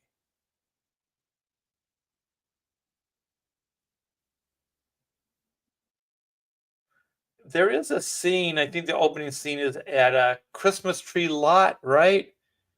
I don't think they reference Christmas as much in the Lethal Weapon 1 as they do Die Hard. Because it's like, ho, ho, ho, I got a gun now. And I think there might be more references. Huh. I would say that Lethal Weapon is a Christmas movie as well. But Die Hard definitely has. I don't know. I don't know if it's either one. You know what? Just to really overthink this thing. I don't think either one of them's a Christmas movie. How about that?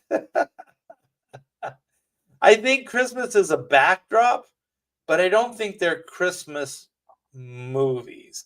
Like Home Alone is more of a Christmas movie. Like Christmas is throughout the movie. And it's kind of about being reunited around Christmas time, and friends and family and all that kind of stuff. So I think I want to say Die Hard because he does reunite with his wife at the end. So there's kind of like a Christmassy kind of ending to it. But the villain says a Christmas miracle. I give you the FBI. I think there's a lot more references to Christmas in Die Hard. So if I had to choose between the two, that's not what you're asking. Okay, here it is. Here it is. Are you guys sitting down? Here it is. All right, neither one of them's a Christmas movie. All right. Neither one of them have like the feel goods, like Christmas stuff. They're action adventures with Christmas as a backdrop. I know you guys are going to come after me. I don't think it is. And I definitely don't think Lethal Weapon is, because I think Lethal Weapon has even less references to Christmas than the first Die Hard. So you guys can beat me up in the chat now. All right, Marcus Killigrew, thank you so much. Putting that wrench to good use. RT Bear, ready for hibernation. Yeah, I was yawning. I'm sorry about that. I backed the cover B.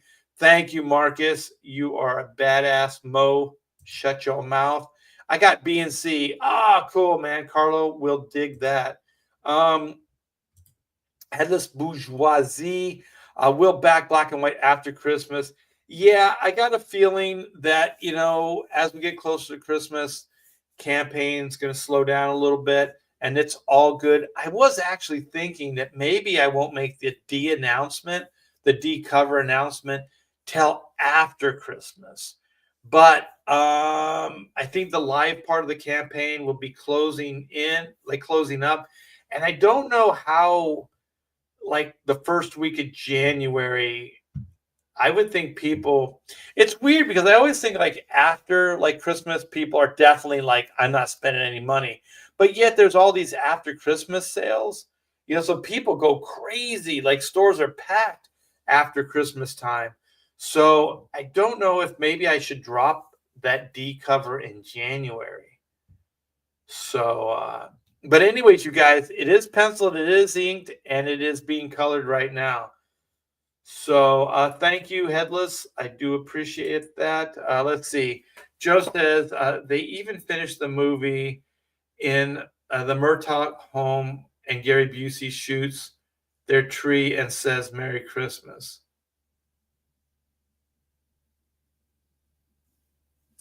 I think, all right, well, I would have to go tit for tat. I'd have to watch both of them and then go through all the references and see who's got more references to Christmas than the other. I think they have Christmas backdrops, right? I think Christmas is a backdrop, but I don't think it's a Christmas story.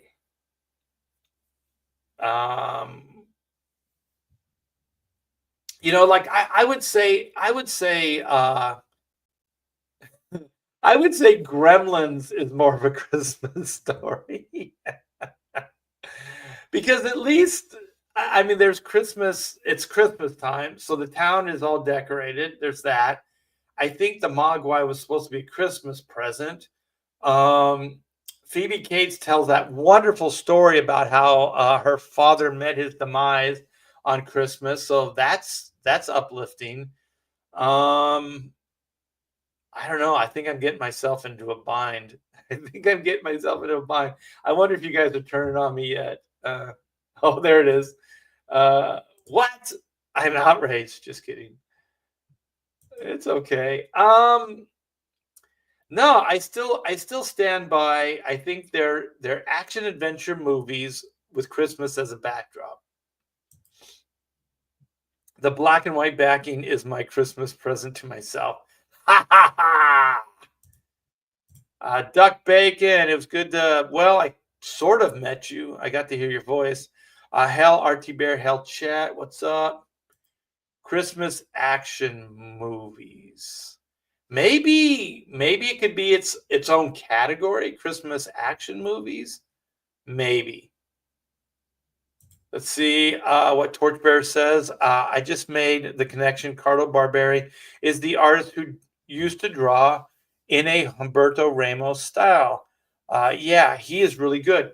We worked with each other at DC Comics on Super Sons, and I believe Carlo is now working on Spawn for Todd McFarlane.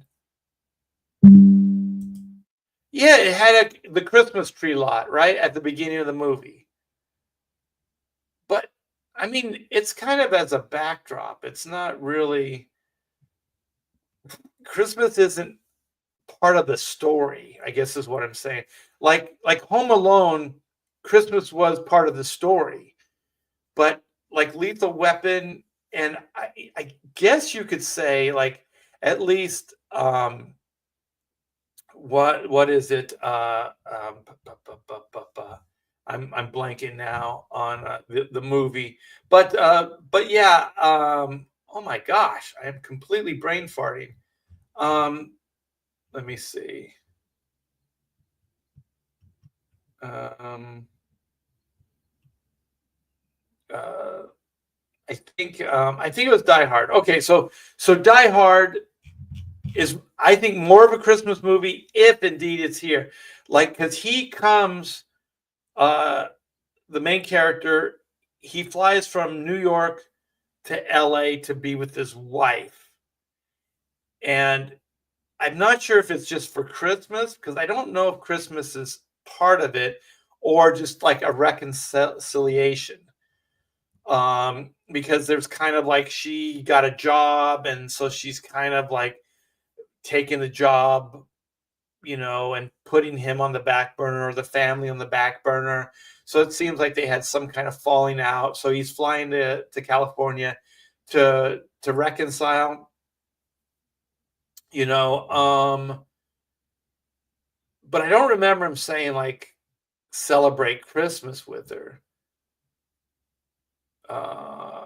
Yeah, I don't remember that, but yeah, Duck Bacon, I think you're right. Gremlins is a Christmas movie. It's not. It's like a kid's horror Christmas movie. It's kind of like The Grinch, I guess. Like The Grinch is a Christmas movie, but it's got a monster in it. Batman Forever. No, the thing has snow. No. Meromi says he was going to see his kids. Oh, but I thought there was also some kind of reconciliation. Really? His kids. I thought it was his wife. I don't remember the kids really coming into play. And they put a lot of stuff on the back burner, but I'm going to stand by my analogy. I think those are action adventures with Christmas as a backdrop. I think Home Alone, since Christmas is more a character in the story, and Gremlins, those type of movies. Now that I think about like horror type Christmas movies, that Krampus movie is actually pretty good. It's not bad. It's kind of along the lines of like Gremlins. He was going to see his kids and wife. What is DH? I don't know what DH is. So, but still, like, I don't think he goes like, I'm going to celebrate Christmas with my wife and kids. I don't think he mentions Christmas. When he's on the plane and he's talking with that salesman and the whole foot thing and all that other stuff, jet lag. Oh, Die Hard, thank you. He doesn't say Christmas. I'm standing by. I'm standing by it, you guys. I know you guys are outraged. You guys are pissed off right now. But no, I can't. God, I know that people want it so bad, like Duck Bacon wants the thing, has snow in it, but no. Oh shit! It is a Christmas party. Oh shit! But it is a Christmas party. That's right. Ho ho ho! I have a gun now. Oh. No, because you could tell that story with or without Christmas. I guess you technically could the other movies as well. Now I'm getting myself into a dilemma. I'm getting myself into a dilemma now. Oh man, Joe is throwing it down. I think that it has to be its own Christmas category, like Christmas action adventure, maybe. You ain't winning this one. Art Die Hard is a Christmas film. Well, I think also if I had this debate with my daughter, she would say it's a Christmas film. She wouldn't give me any slack. Krampus is a new Christmas classic. It's pretty darn good. I like it. That new what is it? Code Red or whatever it is. My wife, I took her. We went to go see it, and I have to say, hold on. Maybe I'll do a quick review of it. The first act is really good. It's strong. The premise setup is really strong. It kind of becomes a like CGI fest. Like the second act starts falling apart, and the third act just completely falls apart. Like the premise of you know uh, Santa Claus having a security team, and The Rock is his bodyguard and all that. It's pretty cool. It's neat that they go into the real world, and they see how society is, and kind of gauge how the world is outside of his little North Pole bubble, and so they kind of set up that it's going to be, spoiler alert, that it's going to be The Rock's last year, because he's kind of seeing like the world is being really jaded, and that he doesn't really see the childlike wonder in the world anymore.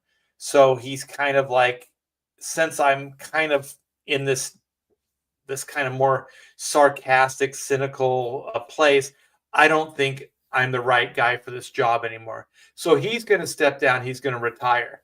And so that's kind of the premise of the story, which is cool, but it's the best part of the story.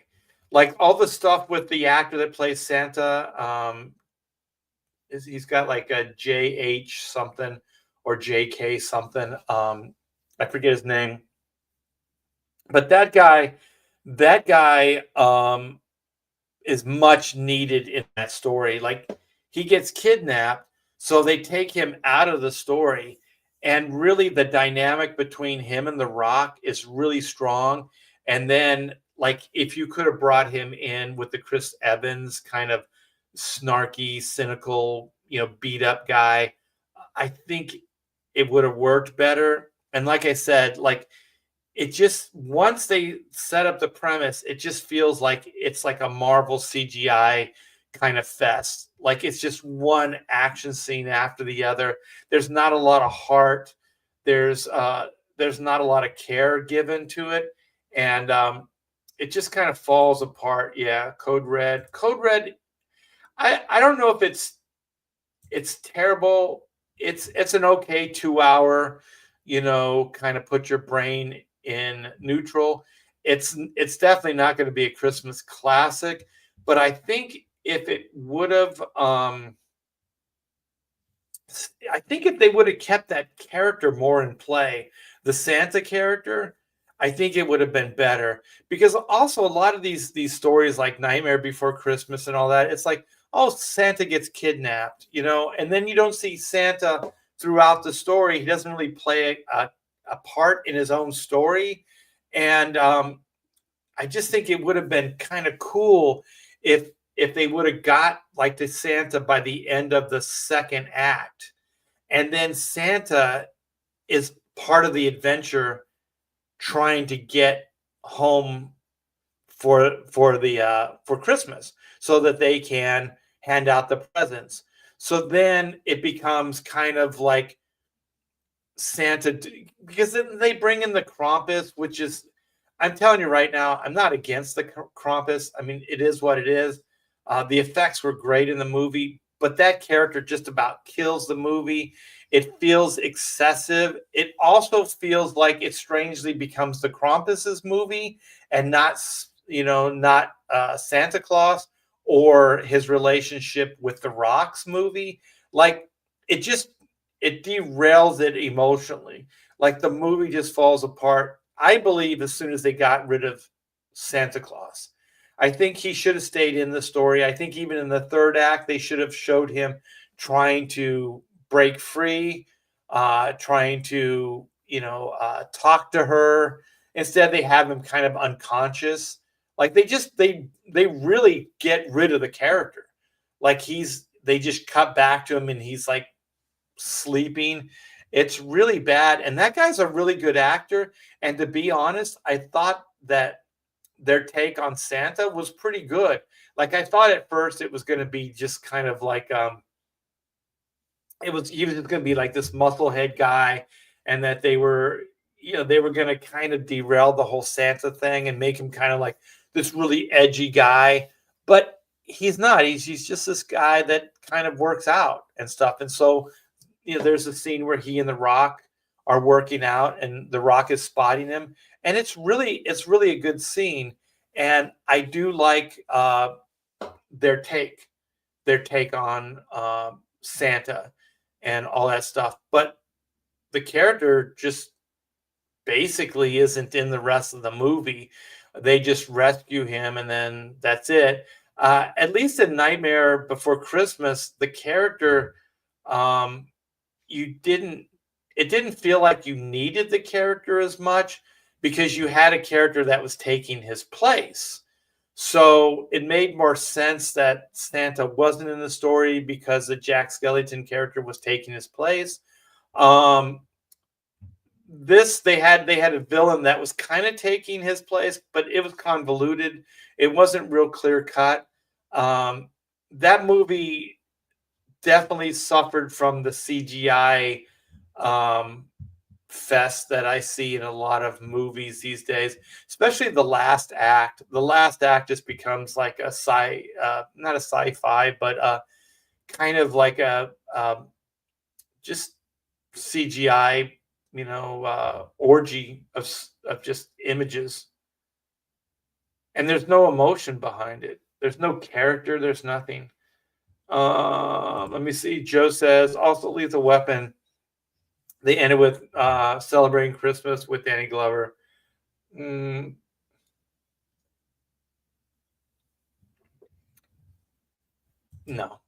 I'm gonna stand by action Christmas movie. Torchbearer says, did one of the Beverly Hills Cops take place in Christmas? I remember the poster had Eddie Murphy in a Santa hat because it was released in December. Maybe. Hey Trevor, what's up? Hope things are going well. Hope you're having a good holiday spirit. Hollywood trying to remove Santa. They made that Jack Black movie. I never saw that. Yeah, I never saw that. Trevor says, they they may have pulled back on Santa since working out is right wing now. Maybe, but I think it's in the movie, so it survived. I just thought it was kind of an interesting take on on the whole Santa thing. It didn't pay off, but it was a pretty interesting take. And the premise was good. The setup was really strong. Second act, third act, horrible. Whoa, Dan, what's up, man? Live action Charlie Brown Christmas is overdue. Who would they get to play Charlie Brown, man? They'd have to do some deep dive. In the day, they could have got Macaulay Culkin to play Charlie Brown. They probably would have, or one of his brothers. They would have got one of his brothers. Hey, it's good to see you, Dan. Merry Christmas. Hope everything's going well. If you guys don't know, my good friend Dan Morvick is the genius behind Stupidiotic, and Stupidiotic is a brand. Type it in Google search, and it'll take you to the site. He has a online store, and it's kind of like a Spencer's Gifts of the past, but it's like way cooler than that. I mean, it's funny, it's interesting. There's a lot of clever stuff going on, and I think he's got 2 stores. He's got one in Las Vegas, and I think he still has the one in Big Bear, California. He might have a few. I think last time I talked to him, he was talking about doing one in like Hollywood, which would be the perfect place for something like that. But anyway, he's got product like what was it, the pizza guard or something like that. It's like a lanyard, and you can put a slice of pizza in it and wear it around your neck. He's got they're like the blackout eye specs. So you know how they used to, like, if you were famous and a magazine didn't want to like let you know who the person was, they would black out the eyes. Well, it's a blackout bar that you could wear as glasses. Just a lot of really cool, fun stuff. So you guys should check that out. And he's just a clever guy. He created the first black and white logo, and he redesigned the Corona Mechanics logo that we are using to this very day. So just a really creative guy. Miss you, Dan. Moved to Texas. If you're ever in Texas, you have a place to stay, hang out. Let me see. The Jack Black is horrible. He's not Satan. He's not Santa. He's Satan. I'm glad I missed that. They would get Rachel Zilliger. I can't say it. Ziegler? Okay, I think I got it. Rachel Ziegler to play Charlie Brown now. That is a good take. Ziegler. It took me a while to figure that one out. Duck Bacon. We're in Vegas. I think it was at Caesar's Palace. It's a shop there in that shopping area, I believe. You know what? Let's type it in.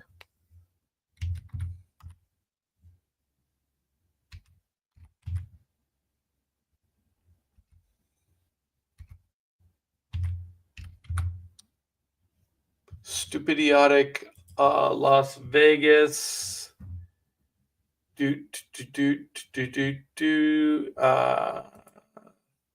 Here's the site. Present screen share. All right. I still have my Stupidiotic t-shirts, by the way. Yeah, there's the portable pizza pouch. Ironic sarcasm. You can stamp puzzle pieces out of your pizza. The pizza fork wheel cutter, I think that's pretty cool. You can cut the pizza and use a fork.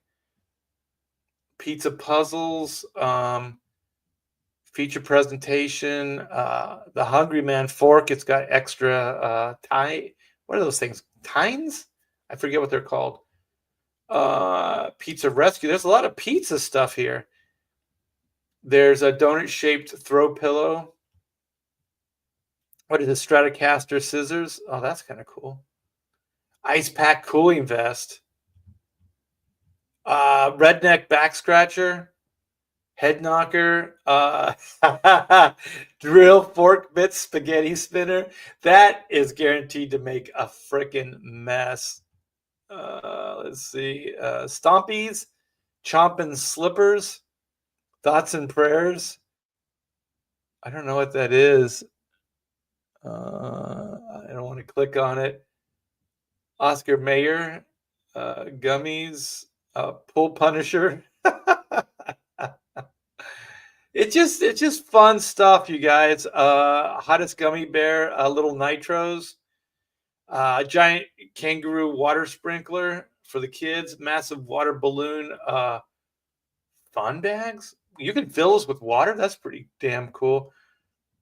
Brown paper looking bag. We got wicked teacup and saucer set. Kindly fuck off. Coffee. Oh man, there's a bookie cushion fart bag marker. I should get that for my wife. But you guys can see there's a bunch of just fun stuff. And let me see if I go back. Let me see. Is this the shop? I need to find the shop. See photos. So here's the shop. Images. There's the inside. It's got these gears. Let me see. Pizza pouch.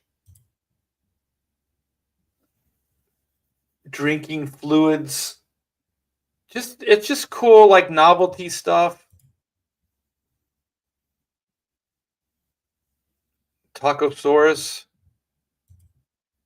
I'm looking for the outside here. Reese's, Hershey's. I don't see Stupidiotic here. This is New York, though, isn't it? Maybe he's moved. Yeah, I don't see it there. Here's another shot of inside the shop. T-shirts. I have a Stupidiotic shirt that looks like the Superman logo. It's pretty cool. It could go either way. So is this... So maybe it's on the inside. You could sit on a giant hand. Roach clips. It's probably for bags, yeah. I thought it was... it might have been the old Circus.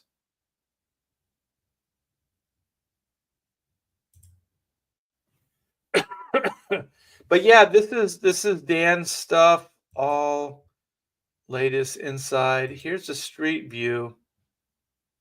There's some videos. What is this video? Oh, video of the shop. So Dan's a good friend, old roommate. We were roommates in Huntington Beach in California. And so it was a pretty good relationship. I got a cool place to live, and he got a resident artist that would draw all his craziness. And half the time I drew the stuff I drew, he never used. But yeah, it's in Vegas. I think there's one in California too. Here's the link. Thank you, Marcus. You click that link, go to the site. Pick up some Christmas items. Sorry, Art spelled Ziegler wrong. Ziegler. No, I don't know how you... I don't know. I'm not going to correct you. What? Mike Smithson, what is going on here?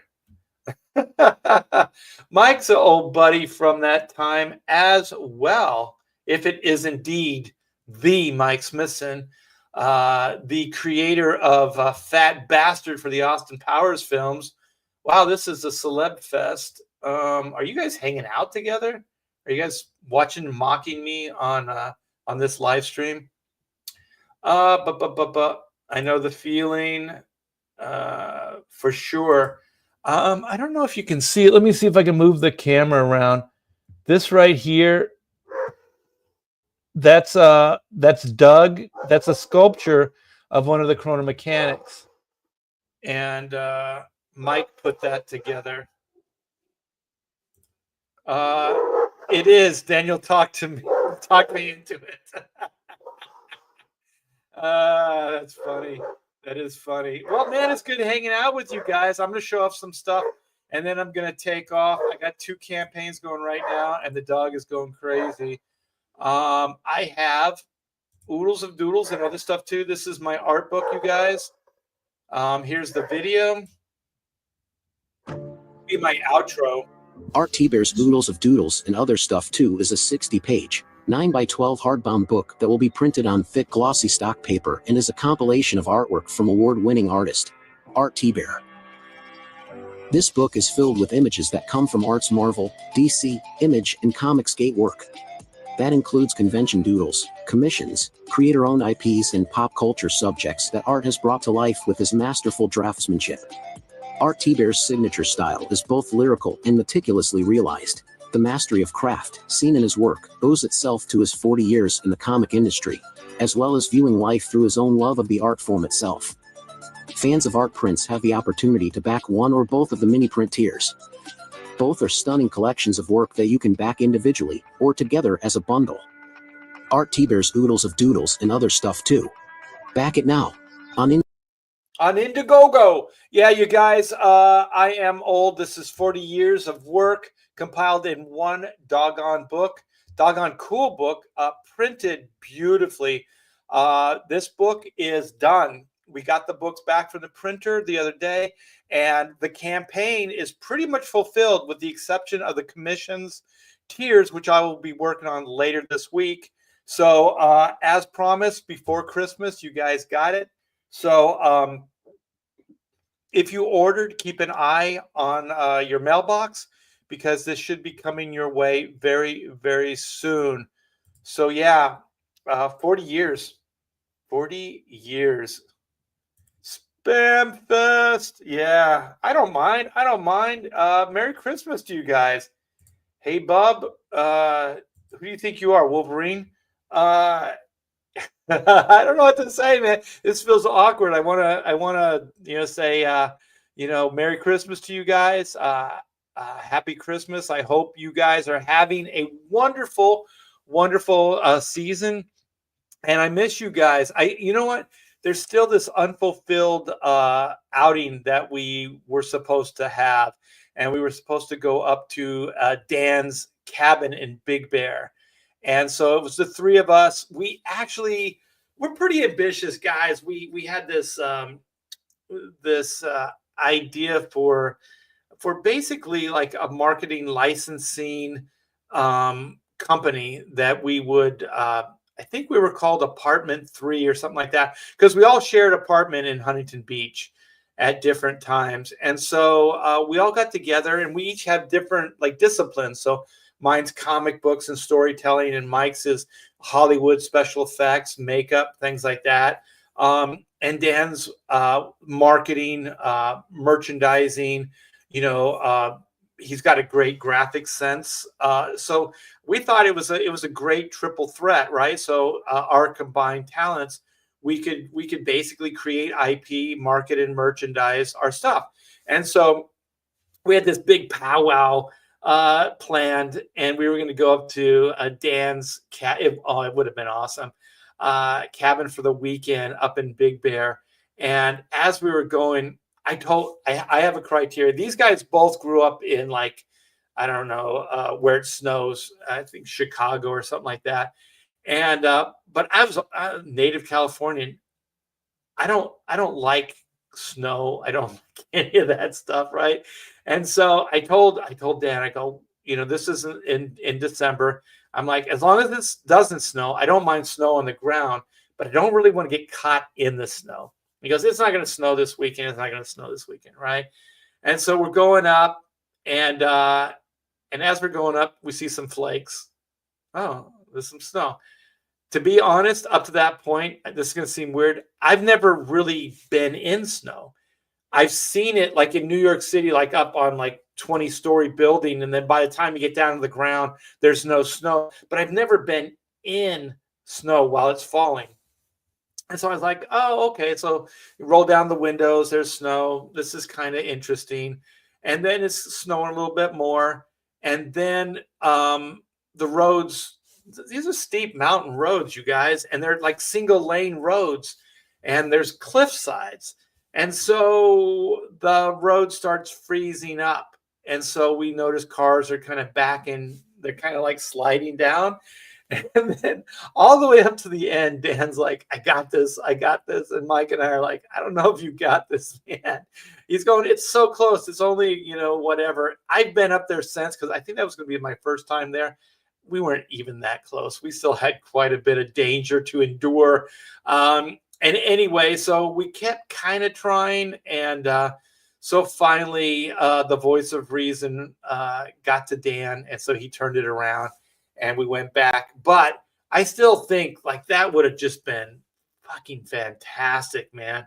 Just hanging out, the three of us, like old time, kind of just, cracking wise and coming up with killer ideas. But sadly never happened. And I think it just takes a lot of drive to make these things happen. And it just kind of it didn't really like fall apart. It just kind of fizzled out. But it would have been big, and I think we could have got a lot done. So each of us are doing similar things, but on our own. So now, like Hack Shack Studios is a brand.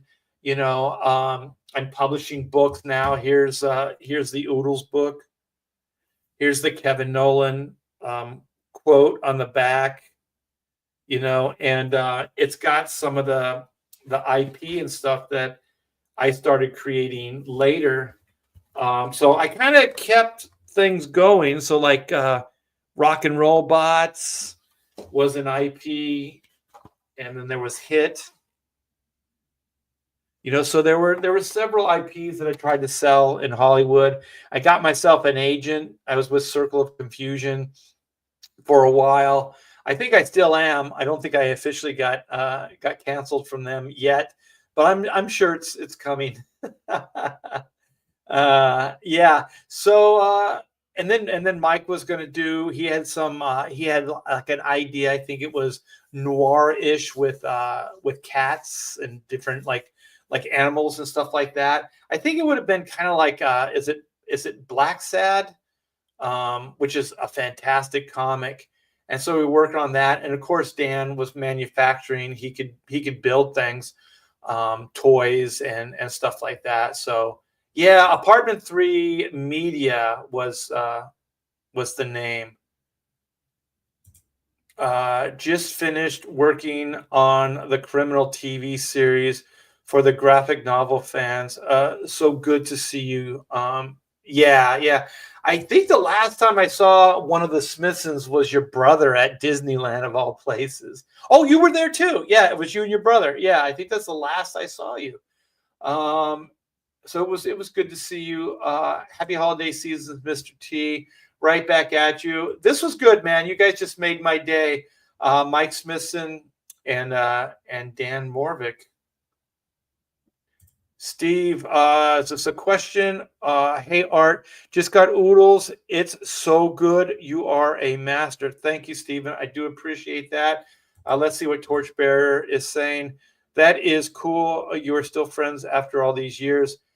Man, I gotta think like how long I've known these guys. So I moved out in my early 20s, maybe 1920, somewhere around there. So I had an apartment, and then I lost that apartment. And so I went back to live with my folks. And somehow Dan got in touch with me, and he said he needed a roommate and I needed an apartment. So I moved to Huntington Beach, and we became roommates and started creating stuff together. And I think I was working on Warlord at the time. I was working on Time Masters, and I don't think I started Superman there. But that's also the apartment that I've referenced Rob Liefeld, the creator of Cable and Deadpool. We used to hang out there. It was like a flop house, and we used to hang out there and draw comics together. So if you guys, this is all kind of coming full circle. So apartment 3 was the Huntington Beach place, and that was with Dan and Mike. And like I said, Rob used to come hang out. So did Jim Valentino. And those guys with me ended up kind of creating Image Comics. So it's kind of a famous apartment, actually, and it's still there from what I understand. My daughter still lives in California. I should ask her to give me an update. So it's good to see you, Mike. I'm glad you're still getting work. I know Hollywood's getting tougher and tougher these days. Less productions in Hollywood. Steven says, oh, I already read that. Sorry about that. Yeah, well, my party shot, you guys. I'm going to take off. My wife just showed up. It's lunchtime. So I'm going to screen share. And this is an active campaign, you guys. So this is Black and White Sins of the Father. We have 30. We just finished our 30 days. And so we're starting into our second 30. And so here is the killer video we put together.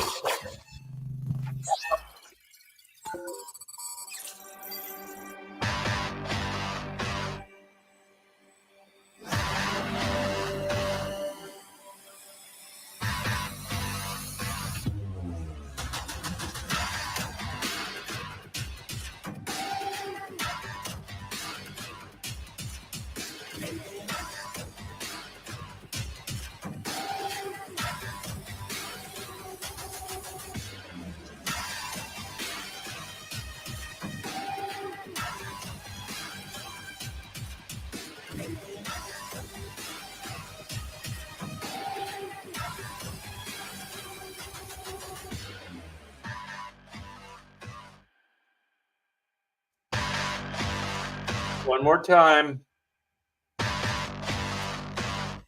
Yeah, you guys. So this is the reason for the season. This is Black and White Volume 3, Sins of the Father. This marks our 30th anniversary of this fast-paced action adventure series only from Hack Shack Comics and Indiegogo. Back it today. Yeah, you guys. We are going strong. 18,037. We got 235 backers, and we still have a month to go. So let's keep it going and get this party crazy. So here is this is the main cover, Sins of the Father, with Kyle Ritter's beautiful colors. So I really dig the lava effects in the background, and of course, Robot Hunters, Black and White. Where would they be without, obliterating a bunch of horrible, evil robots? So that's what they're doing there. And we got some interiors. We got some supernatural stuff we're going to add to this storyline. And we have 2 books with this campaign. We had the animated adventure, the High Octane book, with my cover here, drawing in the great Pedro Ang style. And this is a 22-page one and done, you guys. So this is not serialized, although there is a volume 1, but they are complete stories unto themselves. And these are a little less as far as pricing, the cover price, because they are 22 pages. So think of them as more of like classic Marvel and DC from the day, 22-page one and dones. And we got Pedro working on it right now. He's going to be sending me pages later this week, he said. So we got that. And here's some of the interiors. And we got the 4 jaw-dropping covers. So I want to update you guys if you came in late to the stream. We got the A cover, the B cover, which is outselling everything. We got the Carlo Barberi, my brother from another Mexican mother. So he was my partner in art on at DC Comics. We did Super Sons together, and he is now the new artist on Spawn, and back that book today. Just a brilliant artist, just a great guy as well. And then the D cover. The D cover, I got some plans for the release of it. I was going to do it actually today, but I think we got a little bit of reprise because the colorist is doing the notes right now, and I haven't seen the final version. So we're going to put this on the back burner for now. And I did tease that we may be introducing this after Christmas. That might be a good thing to do because of the Christmas holiday and all that. So here is a better view of the B cover. So we got Lord Fagin, we got Juju on this cover. So this is the big bad cover. And then we got a better shot of the Carlo Barberi cover. So yeah, you guys, this is very, very near and dear to my heart. These characters have been around for 30 years. And the only reason it exists right now is because of you guys. So I am nothing without you. These books, these stories only can be told with your help. So all the support and backing, I appreciate. I appreciate with a full heart and everything like that. So yeah, you guys, here we go. Just hit refresh. We're still there, but you never know. We're probably going to pick up a few backers later today. All right. So enough of that. Enough of that nonsense. We are at the 1 o'clock hour. Usually that's how these morning hullabaloos go. I usually bid you adieu around the 1 o'clock time. So everybody in, I love the Voodoo Priestess. Cool, man. Cool. And actually, let me go full screen here. I am full screen. Here we go. This is a work in progress page.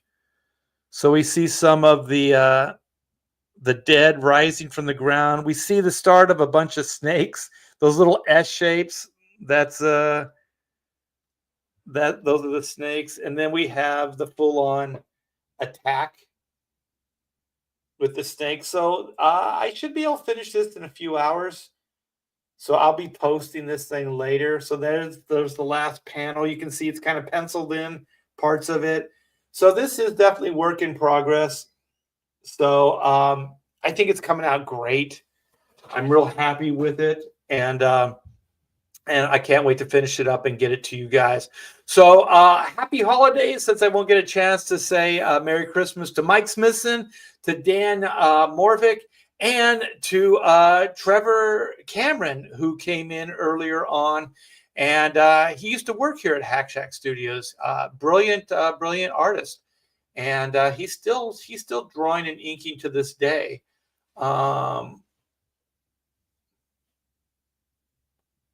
Oh shit. Smithson said, I wish I knew that when I worked on Deadpool 2 with Rob. Oh, yeah. So I was also supposed to work on that book where Deadpool was created. Would have been nice. The royalties would have been nice. Yeah, I got to go to it wasn't quite a red carpet, but it was some of the actors. It was Deadpool 1 were there, and Rob Liefeld was hosting it. It was pretty cool. So Rob still remembers the early days. He references me and some of that stuff every once in a while on his Robservations podcast. And I think he just tweeted out something about the first Star Trek and how we saw it together with Jim Valentino. Just good times. I've been really, really blessed to have hung out with a lot of really, really talented people. And also, I feel like I'm kind of a sponge. So I just absorb all of it. You know what I mean? Like from everybody, I just absorb it. And so I think like the talent that I am at this moment in time has just been absorbing all of this different stuff. And so I have been very, very lucky to work with so much talent. Yeah. So I don't want to end. I want to hang out with you guys longer, but I got to eat lunch. I got to get back to work. So anyways, you guys, I'm going to be hanging out with Ethan Van Sciver on the King Show. And that usually goes for a couple hours and starts around 8 o'clock Eastern Standard Time. And we just kind of, shoot the shit and talk about comic books and all kinds of inside baseball stuff. So it's always fun. And I'll see you guys on that show later tonight. So take care, and I'll see you soon.